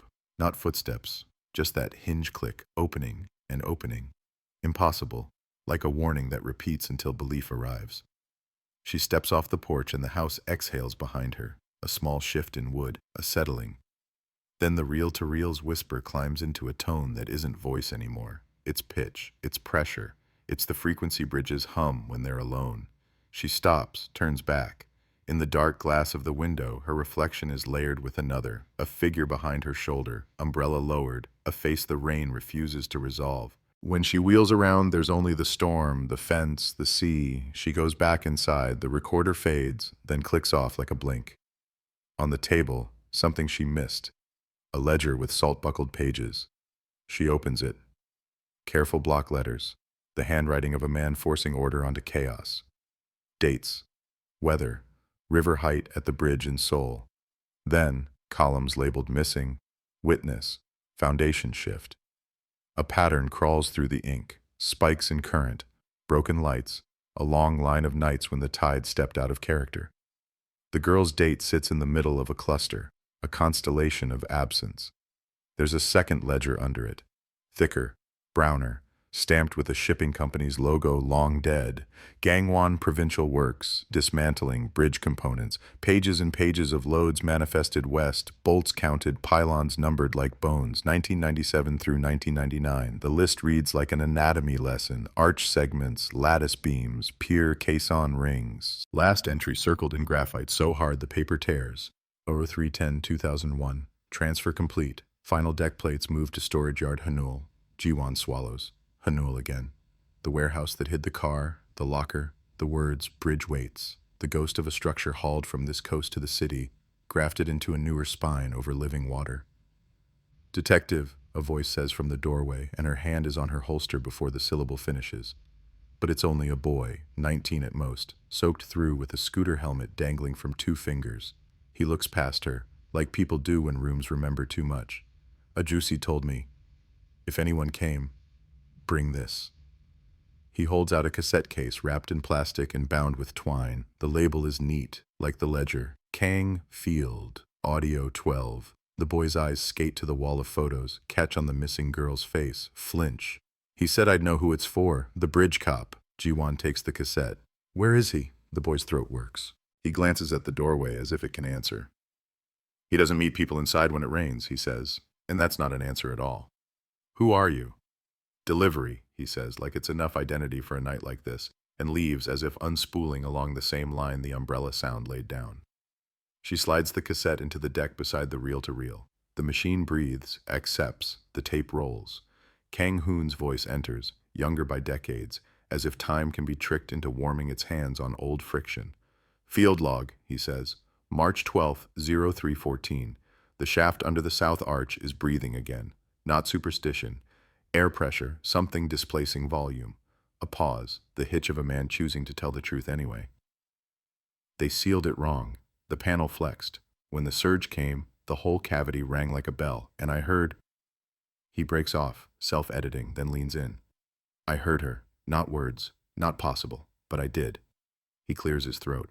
Maintenance reports, he continues, getting his feet back under the facts. Complaints of singing from the deck plates. 2 nights before the disappearance, a contractor recorded a hum at 43 hertz. The same frequency our office chairs buzzed at during the 98 foundation pour when the crane dropped a counterweight by mistake. The bridge carries a note. Sometimes it changes key. Static eats a seam of silence. The tape restarts mid-breath. They told me to close it, Kang says. They told me to stop writing. So I wrote here. If the girl's family ever hears this, they deserve more than lost to the river. The umbrella man, he inhales. We watch the footage frame by frame. His gait is wrong. It matches 3 different men interviewed separately. Not one perpetrator, a type, a function, something the city generates to keep walking while the edges go missing. Ji-won presses stop with a shaking thumb, then play again. She needs the words to line up with anything that doesn't come with folklore attached. Umbrella man is function, the bridge is bell, the shaft is lung, madness except the car, the bones, the lockers, the ledgers, the exactness of 43 hertz sitting in her head like a tuning fork. Outside, thunder rolls its heavy shoulders. The sea keeps time. She takes what she can carry, ledger, cassette, copies of photos snapped with her phone, and locks the house behind her as if a lock can convince a place to stay put. The road to Seoul is a black river of its own. She drives it like confession, rain flattening the world, the wipers dragging a heartbeat across glass. The sun never shows. The day only bleaches the storm into a lighter kind of threat. At HQ, the world tries to regain its bureaucracy. The lab wants forms, the captain wants closure, the press wants faces and verbs. Ji-won gives none of those. She gives the ledger to the one person who knows how to read weather like a diary, a young analyst with a ring of coffee on her desk that never moves. Overlay this with missing persons and river velocity, Ji-won says, and with infrastructure reports. I want to know if the bridge sings every time someone goes. The analyst blinks at the old book smell, then nods, already building matrices in her mind. If we find harmonics, she says quietly, what does that prove? That we've been listening to the wrong parts of the story, Ji-won says, and walks out before belief can be negotiated. In the autopsy suite, the old fabric from the girl's blazer lies on a tray like a map. The pathologist points with a gloved finger. Fibers here, he murmurs. Not seatbelt, not clothing, coarser, mineral dust embedded. This isn't river silt, this is cement dust, not modern, different aggregate. He taps a petri dish. Black tarry residue, bitumen. We haven't used this mix on new builds in decades. Bridge bones, Ji-won says. And the pathologist gives her a look that says he thinks she's making poetry when he needs nouns. In the hallway, a television is doing its duty. Seoul 2001, cold case solved, community in shock. Old footage of candlelight, new footage of forensics tents, a presenter with rain lacquered to her hair. A chyron. Umbrella man identified. The question mark is a parasite. Someone has leaked what should not be cooked yet. Ji-won's phone buzzes hot in her pocket. Messages pile. Reporters, family liaison, internal affairs. She kills the screen and steps into a stairwell that smells like cleaning fluid and resignation. Her voicemail ticks with a new message. She doesn't recognize the number, but the voice is a fact she can lean on. The laundromat attendant from the original file, older now, a timbre she remembers from the first tape, the word bridge threshed out of dryer noise. Detective, he says low. They came by, men with city badges I've never seen. I asked if anyone had asked about the payphone. I told them no. A breath. They have umbrellas, always umbrellas, but it wasn't raining. On her way back to the analyst's cave, Ji-won cuts through the lobby. The automatic doors breathe, letting the storm smell inside. A man stands with his back to her, the kind of back that won't remember your face. Neat coat, neat hair, a black circle collapsed in his hand. He turns as if he can feel her looking and smiles a smile that leaves no fingerprint. Busy night, detective. Do I know you? You know the type. The umbrella clicks open and he steps into the rain as if he belongs to it. The doors exhale shut between them. Upstairs, the analyst rolls her chair back from the screen, eyes wide, voice newly careful.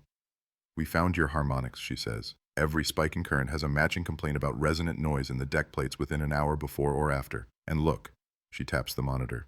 The night she called the payphone, minor quake registered out by Gangwon, offshore. Same fault line that runs under the old bridge site. Ji-won stares at the map. It looks like a nervous system. It looks like a confession. Send me the raw. The elevator hums beneath her feet like a warning.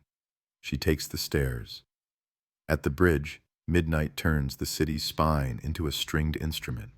Cars flow. Lights stitch. Cameras swivel. The sealed panel under the south arch crouches like a lid on a story that was written by water and then redacted by men. She stands with the river licking the undersides of words she's not ready to say out loud. Behind her, the uniformed guard clears his throat, offers coffee, offers gossip without realizing it's a map. Maintenance was here earlier, he says, but they didn't do anything, just listened, put a measuring thing against the steel, left when the rain eased. What measuring thing? He shrugs. Tuning fork looking. They seemed disappointed the storm was leaving. She thanks him, steps past the barrier, and lowers herself down into the shaft with a rope she doesn't admit she brought on purpose. The air inside is colder tonight, more deliberate. Her beam skates over the patchwork wall where the recorder and the Polaroid had been, now marked with a lab tag that says, "Do not disturb," the quietest joke she's heard. The lower floor gleams with a wet sheen, and there, new prints, not bare, not small, work boots, 3 sets. They approach the sealed panel and then they stop, as if the men stood with their ears against the metal to hear what a city refuses to say into microphones. Ji-won kneels. The panel's weld seam has a hairline split, a silver thread in a black coat. From behind it, a hush, not wind, not river, a sound like breath caught in a throat. She presses her palm to the steel. It's colder than the air, and under the cold there's a rhythm, slow as an old clock, sure as a tide table. In her mouth, her own breath sinks to it without permission. She peels her hand away, sets her phone to record, then holds it against the seam. The waveform starts scribbling its ECG on the screen. Frequency analysis ticks live. 43 Hz spikes up, then another tone underneath at 27 Hz, a subfloor murmur. The graph looks like a pulse layered over machinery. She whispers the word she keeps pretending she doesn't believe. Singing. And the microphone catches that too, and the shaft throws it back at her stretched into something that sounds like a name. Her name. She kills the phone and the breath sound falters, like a thing that doesn't want to be overheard changing posture. She steps back, rope hissing against her glove, and in the cone of her torch a thread of water beads along the seam, then bulges, then drops. Another, not a leak. Tears. The mind does this, she thinks, when offered myth and physics at the same time. It humanizes the seam and calls it crying, so it doesn't call it opening. Her radio clicks in her ear. A scatter of static, a dispatcher on another floor of existence trying to hand her a clean task. Detective, we've got movement at Hanul. A break-in reported, warehouse district, same block, your signature again. She looks at the panel, at the new prints, at the rope that knows only down and up, as if those words are enough for a night like this. I'm en route, she lies to the radio and stays where she is a second longer than she should. The panel gives a little sigh, a ship's lullaby in a throat of stone. Behind it something small skitters, like a token falling and catching on the lip of a gate. When she climbs out, the storm has softened into the kind of rain that makes people forgive each other. She doesn't. She drives hard to Hanul, tires biting water, wipers carving reality into slices. The warehouse has learned new tricks since the car came up. The tape is fresh, the generator louder, the officers posted like punctuation marks that means stop. An alarm whoops into the night, self-important, while the city tries not to look at how it keeps feeding its old stories.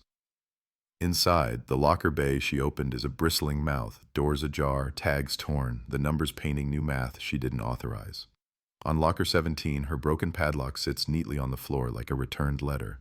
The interior is empty, no raincoat, no box, no newspaper, but someone has left a gift, a neat folded rectangle of paper, weighted by a coin.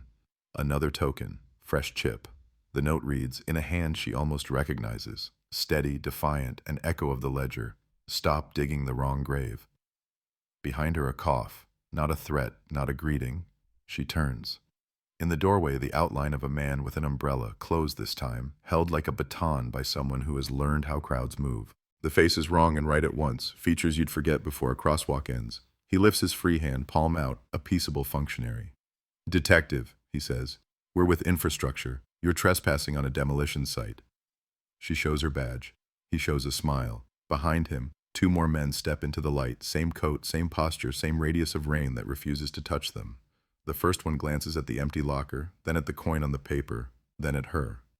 The glance is clinical, like a surveyor's. "Let it go," he says softly. "It's solved." From the riverside of the building, a low note rises, like a harp string plucked in a church underwater. The men all tilt their heads in the same angle, listening. It's 43 hets, and if numbers could smile, this one would. Ji-won steps forward until she can see her own reflection in the umbrella's black skin. A warped detective, rain shiny, eyes fevered, badge a small, constellated bit of authority in a story that stopped caring. "Tell me what's under that panel," she says. The man's smile doesn't move. Only his umbrella hand does, tightening, loosening like flexing a memory. "Foundation. Bodies. History," he corrects, "and you can file that under consent if you want to make it easier to sleep." She takes another step, not because it's smart, but because the bridge has been writing this scene into her bones since the first tape rewound. The men hold their lines like pylons. The alarm cuts. The city takes another breath. And in the quiet that lands, she hears the payphone again, the dryers roaring, the word that refused to die. Bridge. Her radio crackles. "Detective, you copy? We've got a call on your desk. Anonymous, male, Southern lilt. Says he has the rest of the tapes, says he'll trade them for a meeting on the footbridge. Says if you don't come, we'll never close the right case." She doesn't look away from the men. "Patch it to my cell," she says. The umbrella clicks, a nervous tick or a private signal. The men pivot as one, practiced exit bureaucrats of rain. "You should stay on the road," the first one says over his shoulder. "Bridges are for crossing, not for staring into." "Some bridges are mirrors," she says. He laughs, and for the first time his face remembers it has teeth. "No," he says, "they're mouths." When they're gone, the warehouse breathes out a smell like wet pennies. Ji-won lifts the token from the note and feels the nick with her thumb. It's new and old at once, translation in metal. She pockets it, pockets the paper, pockets whatever permission a night like this offers a person who won't let go. On the drive back to the river, her phone rings without sound, vibration only, like a pulse against bone. She answers. The voice on the other end is the one from the very first tape, cleaned by time, slowed by regret. Southern slant, careful diction. "You're late, detective," he says, and the rain chooses that moment to lighten into mist. "Don't bring anyone. If you want the truth, you'll have to walk it." She doesn't argue. The bridge is ahead, a line drawn from one cup of darkness to another. The city hums, adjusting its weight. Somewhere beneath the south arch, a seam sighs. Somewhere on the riverbank, a payphone that isn't there anymore rings once in a dream, and then forgives itself. Ji-won parks, steps out, leaves the engine running because she's learned small superstitions that don't ask to be named. At the midpoint, a figure waits, blurred by the light. No umbrella, just a cap pulled low and a coat too thin for the wet. He turns as she nears, and the face he offers is so ordinary she wants to laugh. She doesn't. He holds up a plastic bag. Inside it, a stack of cassettes like vertebrae. Another Polaroid rides on top. Her girl, the bridge, the umbrella, the date, the second hand at 9:10. And written across the white border in ink that bleeds with rain. Not solved, not yet. Yard C sits at the edge of the city like a bad memory parked where maps forget to color. Floodlights bleach the gravel into a moonscape. Puddles mirror the sky's bruises. The chain-link fence hums with rain. Ji-won kills her headlights a block out and lets momentum carry her to the gate, engine low, patience lower. Beyond the mesh, rows of deck plates sleep under tarps stitched with mold, museum pieces of a bridge the city swears doesn't remember her name. A windsock flaps without conviction. Somewhere deeper in the yard, a generator coughs into a steady thrum, power for men who prefer night. She ducks through a hole cut by someone who didn't care about tidy circles and moves like she belongs to the dark. The ribbon in her pocket whispers against the brass key. The words room 407 itch like a mosquito bite under bandage. Gravel crunches. She freezes. Two silhouettes drift between stacks. Neat coats, neat steps. That signature symmetry umbrellas teach a man. They aren't open. They're batons now, balanced against thighs. Their voices barely exist, a bureaucratic murmur riding the rain. Ji-Wan studies the ground, reading tire lines and boot prints the way a coroner reads a jaw fracture. Fresh tracks snake to a low shed labeled MK South Equipment in faded enamel. The label is half a joke. Nothing in this yard has earned the dignity of capitalization in years. She angles that way, using the shadow of a crane skeleton to keep herself inside the yard's blind spots.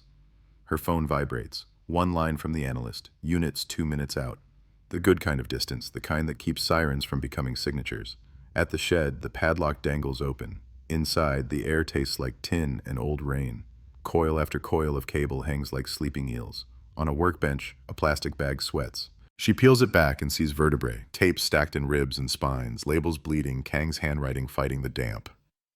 For a second, the impulse to scoop them all into her coat is a tide she knows she'll drown in if she obeys. She doesn't have seconds to bargain. She takes 3. Field 13, payphone, raw, audio, umbrella, shoves them deep under her vest and slides the others a finger deeper under a rack like a gambler making a prayer look like a mistake. Footfalls. She flattens behind the door as the silhouettes pass, their umbrellas finally popping open with that obscene, rehearsed sigh. She doesn't breathe until the sound thins into the rain. Out back, a low forklift beeps in reverse. A tarp rustles. Metal groans. They are moving deck plates. She circles the shed and sees it. A slab the size of a room slung from chains, rising a meter, swinging like a pendulum without permission. Beneath it, a concrete pit ringed with rebar. New cuts score the pit's lip, bright scars in old skin. The forklift backs again. The chains scream. The slab hovers and then settles on timbers. In the pit's square mouth, light pools from a lamp head clamped to a pipe. The hole breathes. The wind carries up a voice. Not words, a tone. 43 hets, the city's bad lullaby. Richer here, nearer to the throat. The van from the bridge idles just inside the gate. The back doors yawning like polite teeth. 2 more men stand by it. One with a ledger, one with a blank face he's been issued for nights like this. Between them, hunched, coat darker with rain than it ever wanted to be, Cho Hyun-se. His hands are free. His choice isn't. He catches her in the corner of his vision, doesn't move toward the hope of it. Good. She only brought enough rescue for one problem tonight, and it isn't a body in motion. She edges along the slab's shadow to the pit and peers in. Ladders disappear into the square throat. 10 rungs down, a steel door waits, paint bubble-rusted, handle fat and old. To the left of it, a panel, welded shut from this side. Names stamped in the steel like the city tried to notarize a secret.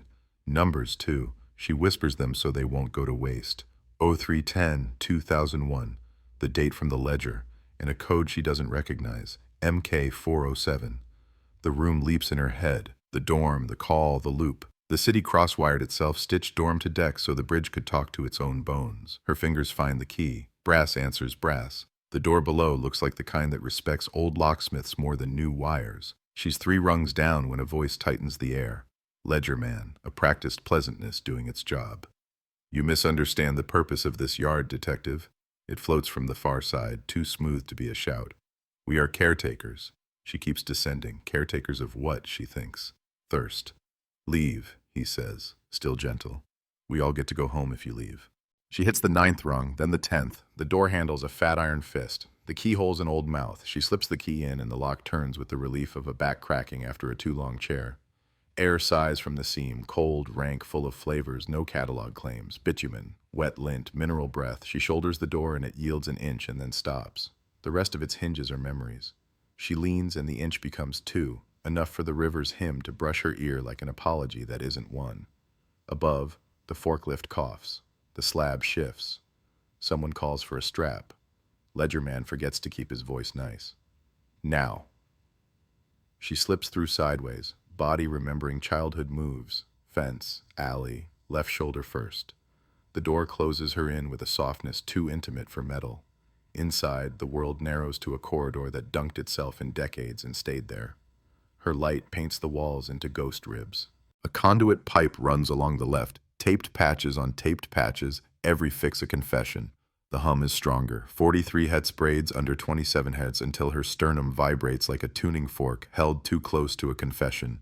The room at the end is smaller than it thought it would be. The junction box waits like an altar, bakelite brown, enamel tag, MK South calm, exactly as its twin under the bridge, only this one is fatter with additions. The inside lid diagram is a palimpsest scraped by hands that didn't care if their pencil offended the engineer god. New jumps marry the old phone trunk to a sensor array that was never meant for speech. It's all wrong and all correct. A choir built from tools. On the floor, a coil of cable has been dragged recently. Footprints smear through dust, the kind of smear men leave when they come to light candles without calling them that. In the corner, on a milk crate, a tape deck sits with its mouth open, waiting for orders. A cassette rests on top, labeled in a neat hand that refuses to shake.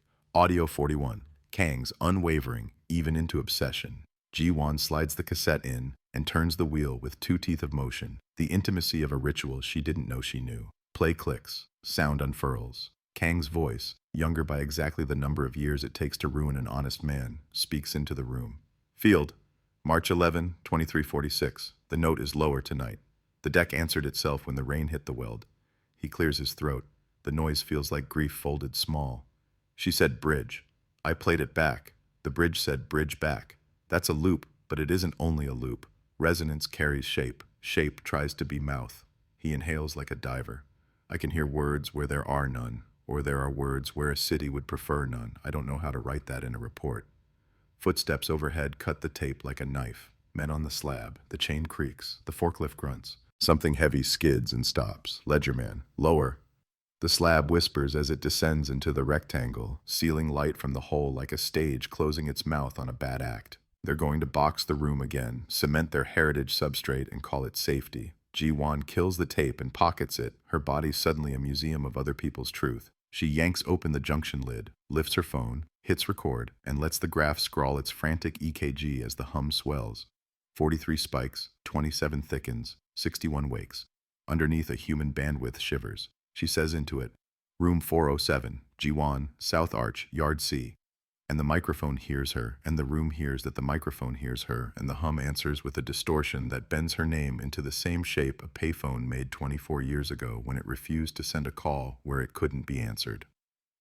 A soft sound behind her. She turns. The corridor doorway frames a shadow, not umbrella, Cho. He moves the way men move when the space above is all teeth. He shuts the door with his back, chest pumping quietly, a ribbon of blood at his hairline he probably hasn't met yet. They're lowering the slab, he whispers. You have 3 minutes before your exit is a lid. You brought them here. He shakes his head once. They already knew. They were waiting to see if you'd use the key. He points at the junction, at the wrong knot. That's the loop. Break it, and the bridge stops talking to itself. And if the thing talking isn't only itself, he swallows. Then it starts talking to us. She pulls a multi-tool from her pocket because the world still pretends order exists. She thumbs the screwdriver out, loosens 2 screws that have never admitted strangers, peels back the harness, and finds the jump Kang penciled. A patch cord marries phone to sensor. She could cut it with her teeth. She looks at Cho. His eyes are a barometer. Do it, he says, before they pour.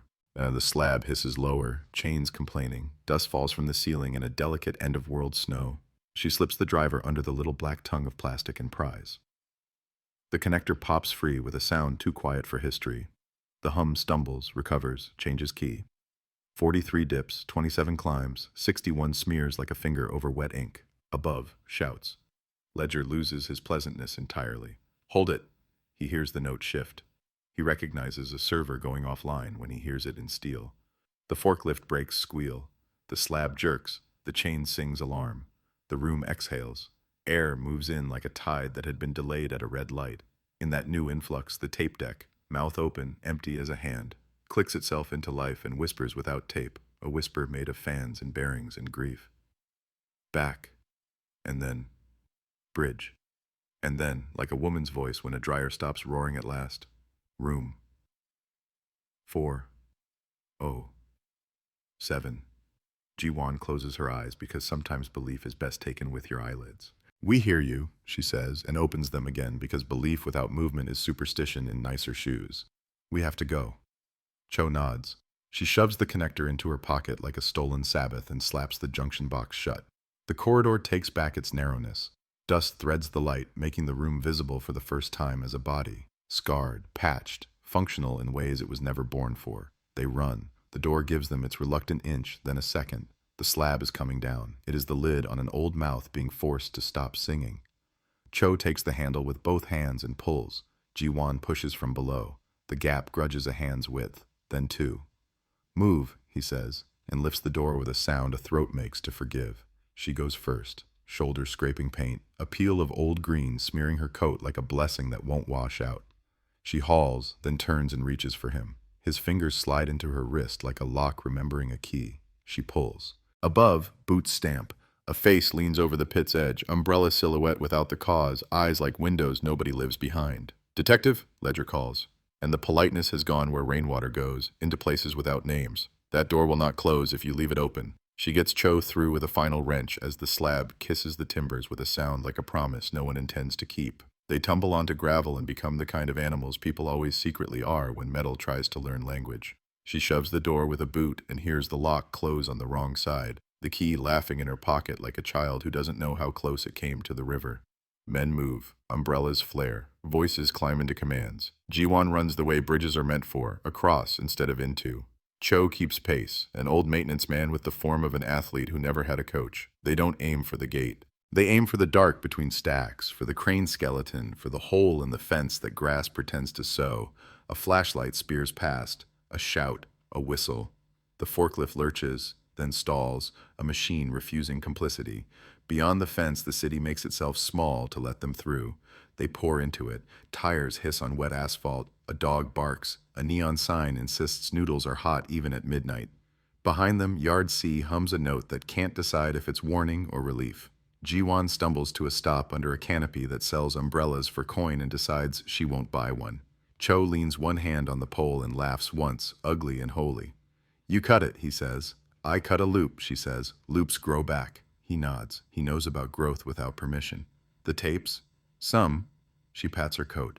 Enough to make a noise they can't call rain. Her phone vibrates again, a tiny animal trapped in plastic. The analyst, slab movement recorded at Yard C, then stalled. Bridge harmonics drop for 90 seconds, now rising. "You did something, tell me you did something." Ji-won types back with fingers that want to shake. "We unplugged a voice, prep a room, secure playback, and find me the wiring plan for dorm 407 in 2001. Send." Cho glances toward the river because men who've spent their lives under structures learn to listen with their necks. "It'll try a different path," he says. "If it can't talk to itself, it'll send men."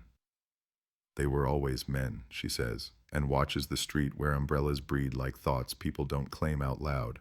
But tonight, they blinked. Her radio coughs once and then resolves into the captain's voice doing an imitation of command. "Detective Ji-won, report. We have a complaint from infrastructure about your conduct." He makes conduct sound like a suit that doesn't fit. "Where are you?" She looks at the river, at the bridge, at the city that has learned to weaponize weather. "Working," she says, and kills the channel before Consequence can learn her coordinates. Rain eases. Neon remembers its job. The noodles sign flickers back into verb.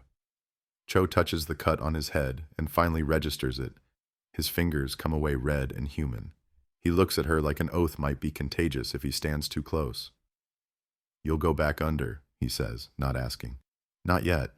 She taps the pocket where Kang's tape lies, warm like contraband always learns to be. "First I make them hear what they call myth." Her hand brushes the ribbon, pale and refusing to stop being itself. Room 407. "Then I go where the loop started and stop pretending receivers are innocent." They walk, street by street. The city tries on its morning. Somewhere behind them, welders will line up excuses. Somewhere ahead, a dorm that has been renovated 5 times will confess it kept one wall older than the rest because budgets and ghosts have similar lobbyists. The bridge hums a new key, like a choir clearing its throat. The payphone that isn't there rethinks its decision and rings once in the heart of someone who hears bells and wires. The cassette in her pocket ticks as old plastic cools. Ji-won does not look back. The next move belongs to the kind of people who think they own rain. She owns the walk. She owns the key. She owns the ribbon that said a room's number like a name at last allowed to be said without thunder. And tonight, in a city that keeps teaching itself to forget, a loop broke and stayed broken long enough for the dark to say back and mean forward. Morning comes in a color the city uses when it wants to pretend last night never happened. The rain is thinned to a gauze, the streets rinsed to a sheen that promises normal in the same tone a debt collector promises understanding. Jiwon and Cho take the long way to headquarters, moving through alleys where neon sleeps and dumpsters remember every meal they've been asked to forget. She keeps a hand on the pocket with the tapes, feels the rectangle of plastic press back like a pulse. The ribbon rides the seam of the fabric, a pale whisper against brass. Room 407. In the audio lab, the analyst already has the room set like a confession. Damp towels on the table to suck hum, a loop of cable isolating itself from the building's nerves, a spectrum analyzer yawning awake on a second monitor. She glances up, and her eyes do that calculation people's eyes do when someone has walked into the office trailing rain and decision. "You smell like a substation," she says. "Did you bring me religion or evidence?" "Both," Jiwon says, and slides Field 13 payphone, raw and audio umbrella onto the table as if laying out vertebrae for a forensic sculptor. She palms the unlabeled connector she yanked at Yard C onto the desk too. "This is the loop. It mates the deck sensors to a phone trunk. We cut it. The bridge changed key." "Confirmed," the analyst says, already scrubbing through the Yard's acoustic feed she'd left recording out of personal superstition that had found career. A dip in 43, a wobble in 27, a hiccup in 61. "Whatever's under there lost its favorite mirror," she murmurs. "I'll deny saying that on any form." "Cue the payphone," Jiwon says, "and build me a profile for the voice that isn't the girl."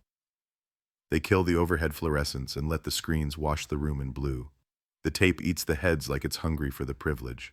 Static, drier roar, a scrabble of rain. Then the word that has become a door, bridge. The analyzer throws its ladders up, bands climbing and falling. The analyst isolates the fundamental, differences the harmonics, subtracts known noise. "There," she says, steady. "This is voice, male. Mid-30s, southern lilt." She glances up. They both know the match. The whisper that said she won't come back. The tape she hasn't played yet throws a shadow on the wall like it understands it's about to get a hearing. She slides audio, umbrella in, and hits play. That voice again, up close, in control of its own shape. "They think she jumped," the man says, the cadence careful, the breath unhurried. "They always do, but the bridge takes what it wants." The analyzer draws him in numbers. The analyst's mouth tightens. "It's not Kang," she says, "not Cho, a third man.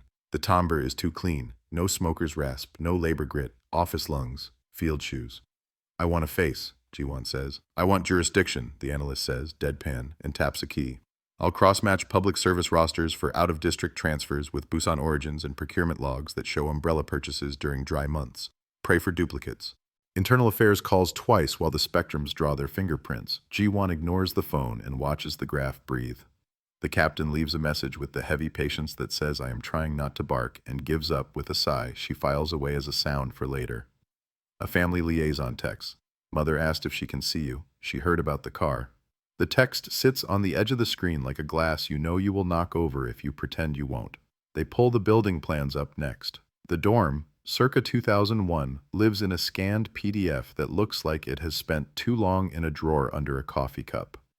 The analyst overlays revisions from 2009, 2013, 2019, renovations, retrofits, new fire alarms pasted over old wiring like apologies. Room 407 used to be a double, she says, converted to a study lounge in 2013. But look, she zooms the corner where walls repeat the way old buildings forget their edges. There's a telecom riser behind this wall, original trunk line. Decommissioned on paper, no removal record, that's our junction. "We go now," Jiwon says, "without a work order." "With a key," she says. And the analyst, who has learned her detective's vocabulary for permission, tucks a spare recorder into Jiwon's bag without comment. The dorm is bright like denial. Students move in clumps, hoodies and backpacks, earbuds and deadlines, the thrum of futures being built loud enough to drown a humpback.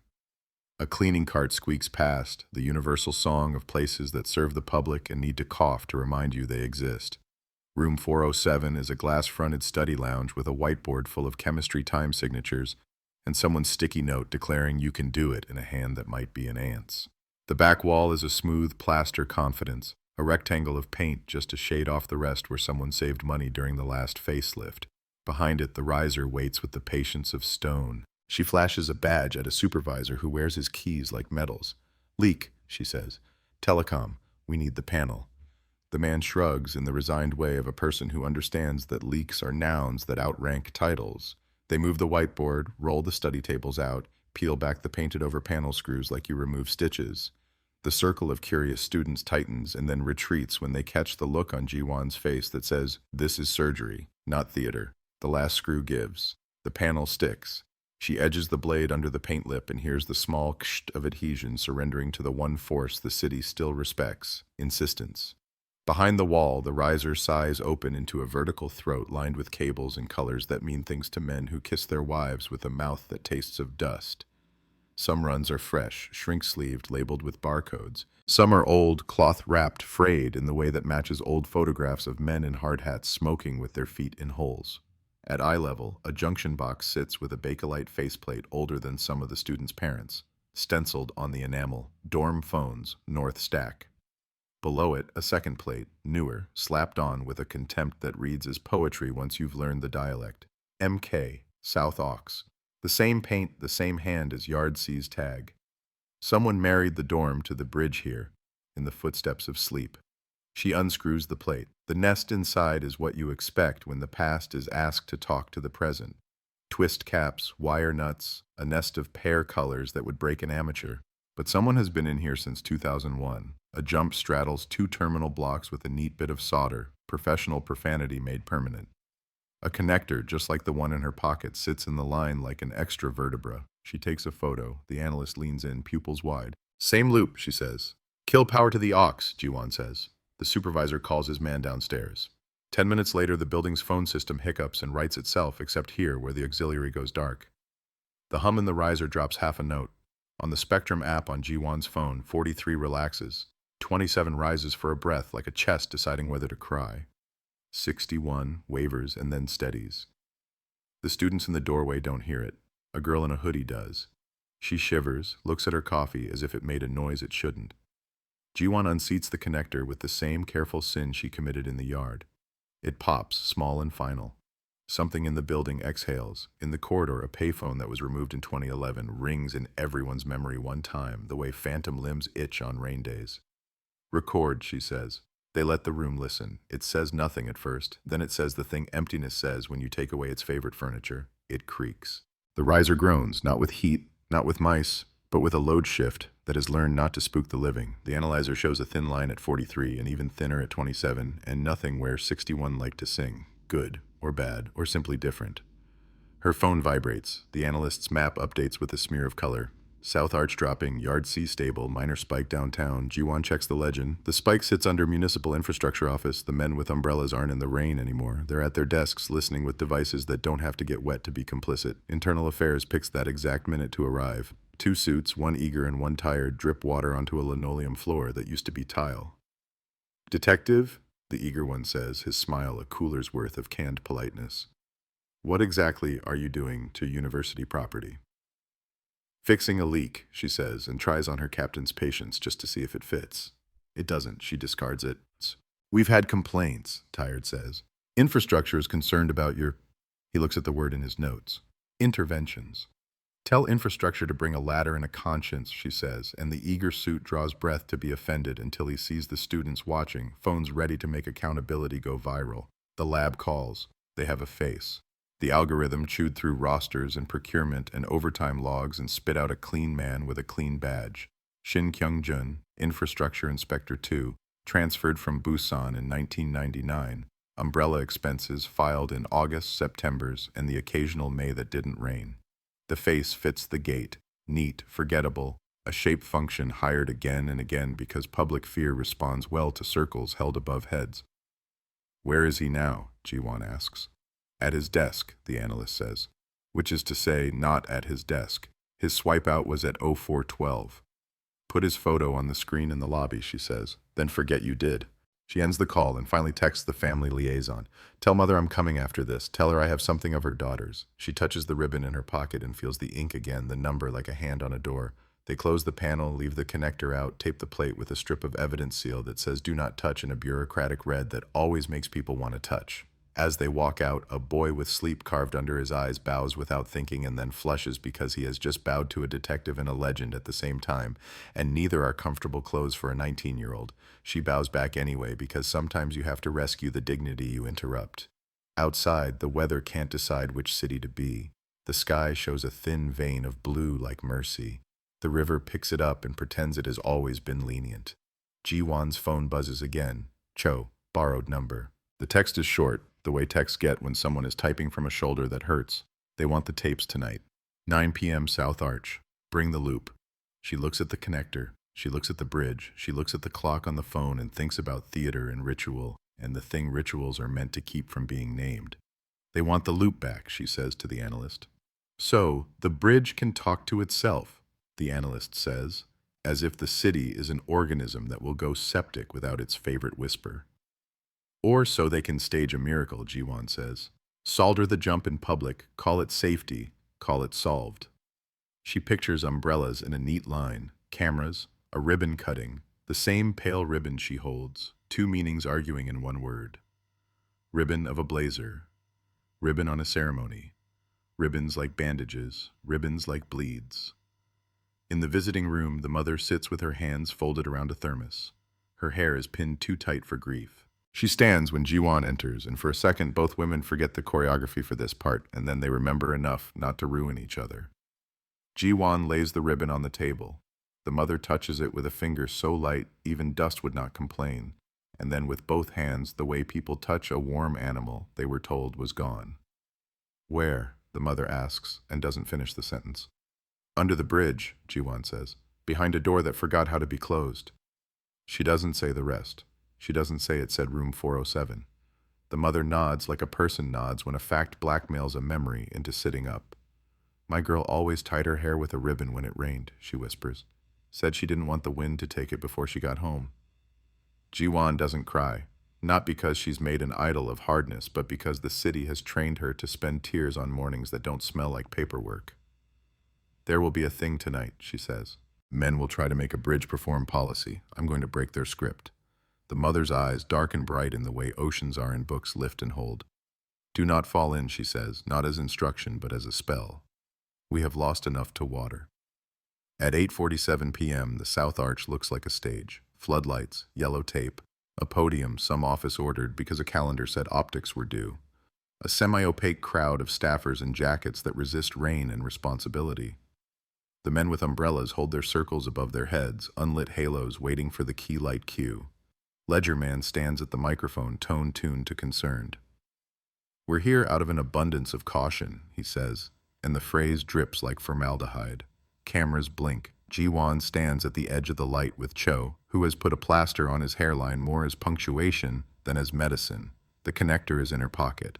The brass key is there too, a twin weight that knows the shape of locks better than the men at the podium know the shape of truth. The analyst sits in a van with a laptop, watching harmonics draw a live cardiogram on the screen that looks too much like a hospital night. 43 is a low hymn. 27 rides under it. 61 is a line that won't stay still. The loop wants back. Ledger Man spreads his hands. We will restore a temporary auxiliary link to ensure system stability, he says, and makes restore into a word that can be photographed. He gestures to a tech with a coil of cable and a brand-labeled toolbox. The tech is young. His eyes are decent. He has been told he is doing safety in public. He believes it. He carries the new jump like an offering. Don't, Ji-won says. Not to the tech, but to the bridge. She could say it to the men. She could say it to the city. She hears herself say it to the girl. She steps forward. The crowd does that thing crowds do when a woman steps where she wasn't placed. They tighten, then move aside in a confusion of politeness and fear. She puts a hand on the mic and leans in so the camera can't pretend not to hear. You will not install a loop you cannot define, she says. You will not bury a voice you cannot name. Ledger Man smiles the way faculty smile at campus police when asked for ID. Detective, he says, almost tender, please don't make this about myth.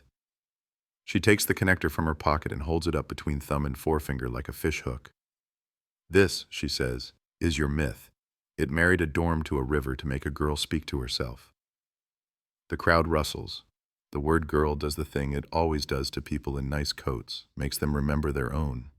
She tips her head toward the floodlights. Shall I show you what it does? For a second, Ledgerman's face forgets its job. He recovers. "We're done here," he says, and makes a motion with two fingers that says, "Take her politely." Two security men move in, not unkind, fundamentally mistaken. And then the river makes a sound no one arranged. 43 spikes so hard the analyzer's line breaks into a shimmer like heat. 27 cancels, not down but in, like two tides meeting under the floor. 61 threads through, a bright wire in a dark throat. The deck plates hum a note that walks along the rail and into the microphone, through the PA, out over the water and back, feedback, loop. The sound holds its own hand. Everyone flinches because the bridge has borrowed the gear to speak. It says one word, stretched through electricity until it becomes prayer. Back. The cameras catch faces and jackets and umbrellas, and the moment a crowd realizes it is in a story without a narrator. The men with umbrellas look up, actually up, like maybe rain is coming from the wrong direction. The tech with the coil stops. The security men stop. Ledgerman doesn't. He reaches for the cable anyway because some people think control is the only spell that works. Ji-Wan steps in front of the panel and throws the connector as far as her shoulder knows how, into the river that has stolen more than it has earned. The splash is small. The sound is not. The hum dives, resurfaces, translates itself into silence that demands an answer. Somewhere behind the floodlights, a payphone that isn't there anymore rings once. The analyst's van ticks a message to her screen like a blood pressure cuff. Loop broken. Public channel live. Recording. Ji-Wan touches the ribbon in her pocket, the ink worn into the weave. She looks at the cameras and the umbrellas and the neat coats and the crowd that is suddenly more than audience.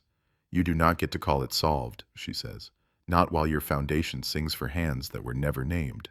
And for a heartbeat so long it runs on forever's clock, the bridge doesn't groan and the river doesn't lie and the city doesn't blink. Then the lights wobble, the generators cough, and the world tries to reassert program. Somewhere in the dark under the south arch, the hatch that knew the key shifts a millimeter and then thinks better. The men with umbrellas lower their circles. Ledgerman says security, like an apology he once practiced. Cho leans in without moving his lips. "You just made it choose an audience," he whispers. "Good," she says. "Let it testify." And the night, obedient to neither policy nor weather, tilts toward an hour the city hasn't written before, where wires can't stop wanting to be throats, and a loop forgets it ever liked the taste of its own voice. Floodlights stutter, then steady.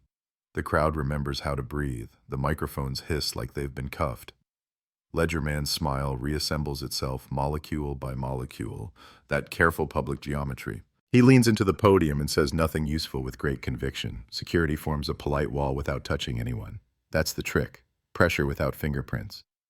The river goes back to pretending it's only water, but the word the bridge used, back, hangs in the generator hum like a command still looking for a throat. Ji-Wan steps away from the podium as if it were a cliff with paperwork. The analyst cracks the van door just enough to pass a whisper through. "We got all of it. Broadcast quality. If they ask, this was a test of emergency acoustics." She rolls her eyes at her own cover story. "They'll hate it. They'll call it interference," Ji-Wan says. "They'll call it whatever buys them sleep," the analyst says, then softens. "You need sleep too." Ji-Wan looks at the south arch, at the thin seam under the weld that learned a new habit tonight, refusing to be silent on command. After. Cho stands like a fringe in the light, clean plaster line at his hairline, eyes on the water the way men look at ex-lovers who still have their number. "It picked a word you can't file," he says. "Now they have to make a new form." Internal Affairs arrives late enough to feel on time. 2 suits, new ties, old raincoats. "Detective," the tired one says, hand already reaching for the kind tone. "You're suspended pending administrative review." He slides a paper forward like a peace offering. "Turn in your badge and weapon." Ledgerman watches over the suit's shoulders with the attention of a student who already knows the answers he wrote into the exam. Cameras tilt. The crowd tightens for the theater of it. Ji-Wan unclips her badge, its constellation of scratches a biography in metal, and sets it on the table like a sacrament she intends to reclaim. She places her sidearm beside it. The gesture is clean, practiced, not submission but calculus. The tired suit nods, grateful for the lack of scene. "While we're here," Ji-Wan says, voice flat as a scanned form, "I want a custody receipt for the tapes." She taps her coat where Field 13 and umbrella ride under fabric like vertebrae she grew overnight, and a public statement that no alterations to the bridge systems will be made until an independent review of the auxiliary loop. The eager suit smiles like a paper cut. "We don't negotiate with suspended officers." Then write that down, she says, because that sentence will age badly in front of a judge. She doesn't wait for the flinch. She turns to the cameras that haven't learned not to love daylight. You all heard it sing, she says, and the word sing doesn't sound crazy under floodlights that just broadcast a bridge saying back. If you put the loop back without telling the public what it does, you own whatever it keeps. Ledger Man steps into her space with the caution of a man who thinks proximity is a weapon. Detective, he says, kind, tired, sad for the audience, please stop frightening people. Then stop giving them reasons to be frightened, she says, and walks away because nothing disarms a stage like leaving it. Back at HQ, she's a visitor in her own corridors. Her access badge hiccups and yields out of muscle memory. The analyst has already carved them 2 hours of anonymity in a windowless room that smells like coffee that has met too many microwaves. On the table, a small citizen's armory, 2 recorders, a spectrum mic, a laptop drawing harmonics like nerve diagrams. On the wall, a whiteboard that says Room 407 in letters too big for subtlety. They run Umbrella again, slow, without commentary. The voice, office lungs, field shoes, talks about the bridge the way people talk about the quiet animal in their house, as if it chooses. The analyst isolates sibilants, extracts breath. He's careful with S, she murmurs. Tongue forward, not lateral, dental over alveolar. He trained his speech. She taps keys. Shin Kyung-jun's speeches to counsel. Listen, she plays a clip. The same careful S, the same measured breath. A man who learned how to speak into microphones without having his heart rate betray him. It's him. We don't arrest a department on a vowel, Ji-won says. But she prints the waveform anyway because sometimes a clean line on paper is a spear. They check field 13. Kang's voice fills the room with a younger man's doubt, a skepticism you can hear fighting the temptation to become religion. He names frequencies, he names dates, he names bolts as if naming could save them from being sins. He stopped just short of saying the thing the city can't allow, the analyst says, and writes on the board anyway. Foundation eats history is grave. The phone buzzes with a number she doesn't know and recognizes anyway. The mother, borrowed cell, her voice trying to be steady and failing in an honest way. They came, she says, men with umbrellas. They wanted the ribbon. I didn't open the door. Ji-won's ribs remember how to be a cage. Don't. I'll send someone to sit with you. I don't need a guard, the mother says, and a crack of steel threads her voice, grief's graduate degree. I need you to do the thing you said. Break their script. I'm trying, Ji-won says. Tonight bought us a scene change. Then change the ending, the mother says, and hangs up because people with real stakes don't waste words on hope. They plan the next trespass like a liturgy. Room 407's riser is now dumb to the loop. Good. Yard C's hatch is shut. Dangerous. The South Arch's seam knows her hand. Tempting. And the coastal site, the first bridge, sits in a fog bank called the Past, with a ledger that says the last deck plates left there on March 10th, 2001. If back means location, it could be pointing there. If it means bring back, it's asking for a thing only the sea can give. The analyst traces 3 maps at once: river flow, microquakes, infrastructure calls, 3 hotspots pulse like a Rubik's Cube you solve by listening. We split, the analyst says. I'll camp the harmonics and keep the city listening. You take Cho and the key to Gangwon. See if the first throat is still open. You're not my commander, Ji-won says, only half a joke. I am tonight, the analyst says. You gave your hardware away. Her look cuts both ways, rebuke and blessing. I'll call if 61 spikes. If it does, don't answer. Move. They don't go through official channels. Those phones are singing to umbrellas now. Cho borrows a box truck that looks like it's never been clean and will never be asked for credentials. They load it with exactly the right amount of wrong. Shovels, tarps, a jack, a come-along, a battery lantern, a portable scanner, a coil of cokes, a cooler of noodles because people are still bodies in the middle of myth. Ji-won pockets the brass key and the ribbon, both wrapped in plastic as if faith were a hardware store item. They take the coastal road because highways are for people with bosses. The city thins to warehouses, to weeds, to gulls. Out past dawn, the sky forgets its weather and becomes a flat gray you can write any decision on. The old bridge skeleton surfaces through the fog like it has changed its mind about dying. Segments jut from the surf, a row of ribs that neither sea nor men have claimed completely. A rusted plaque leans on a post, half buried in sand. Hanul Transport, Project 12, 1997-1999. The dates feel like fingerprints. The ground breathes wrong. That's not poetry, it's physics. The sand shudders in long, low waves your eyes can't see and your knees can. Joe points at the waterline. See the pull? The tide is coming in and leaving at the same time, a backwash that contradicts itself like a liar telling truth syllable by syllable. They scramble down to the base of a caisson ring, left half out of the dune, a concrete donut for a giant's table. The brass key is ridiculous in this scale and still somehow right. There's a service door, face eaten to lace by salt, 3 meters left of the seaward seam. She fits the key because Kang would have kept standards even when men didn't. It turns. The door remembers how to be a door, and the smell that steps out is older than neon, older than policy, older than a city's idea of itself. Bitumen, old river, pharaoh rot, the ghost of drowned lumber, a hint of cold iron that sometimes means blood and sometimes means weather. Inside is a throat like the South Arches, only rawer.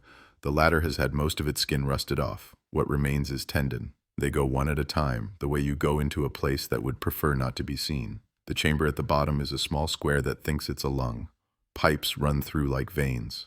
In the corner, a junction box, twin to twin to twin, MK Coast COM, and a panel with a warning stencil cooked to illegibility. The hum here is lower, a subsonic roll that chalks an ache under the sternum.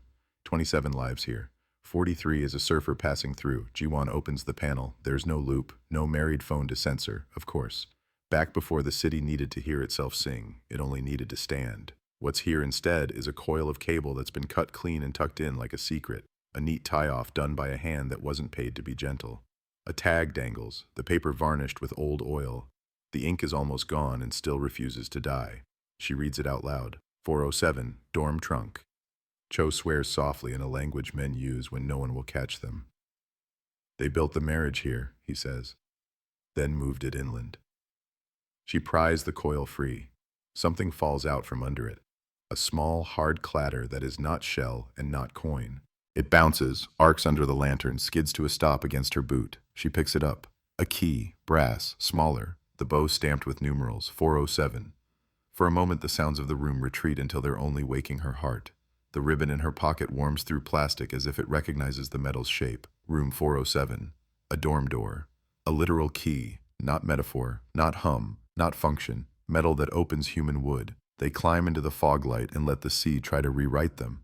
The backwash tugs at the sand like a child who doesn't like being told no.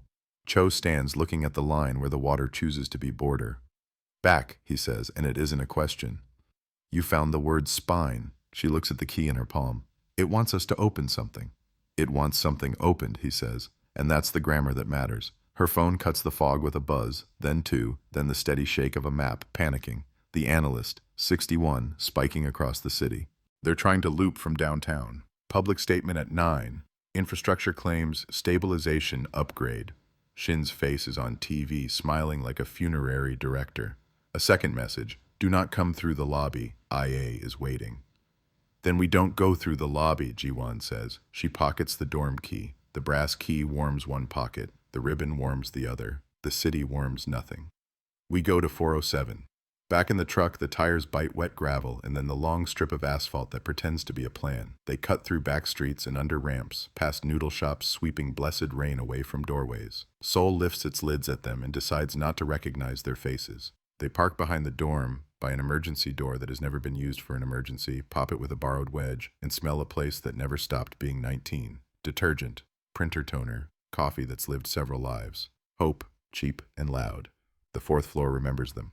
The study lounge is empty at this hour. Exams have stolen its regulars. The riser panel looks like a wall again. But the hallway, 2 doors down, has a room with a number plaque that has been polished by absent-minded fingers for 24 years. 407, renovated, assigned, a modern lock with a keycard slot and a keyhole older than the aesthetic would like. The kind that takes brass when software gets stage fright. Jiwon holds the small key like it might bite. The metal knows the motion. The lock tries to pretend it's forgotten. The key convinces it. A click that cuts a loop. The door opens on a room that has been many rooms. Double, single, study, storage, study again. But the geometry is the same. The back corner where the riser hums through the wall. The window where storms right backwards. The closet with a panel that is not on any modern plan. They move the coats. 2 hoodies, 1 blazer with a price tag still clinging to a seam, a raincoat that never meant anything to a myth. Behind the hang bar, a square of plywood, held by 4 painted-over screws. She peels paint the way you peel truth. The panel lifts and the smell that steps out is the past refusing to be room temperature. Dust, starch, a hint of mint gum, a crumple of paper on the narrow ledge within, preserved by the way air forgets to circulate where secrets sit. She reaches in. The paper is a folded square, edges worn to softness by years of waiting to be useful. She unfolds it with 2 hands because some things deserve both. The inside is a grid of letters arranged like a homework problem and nothing like one.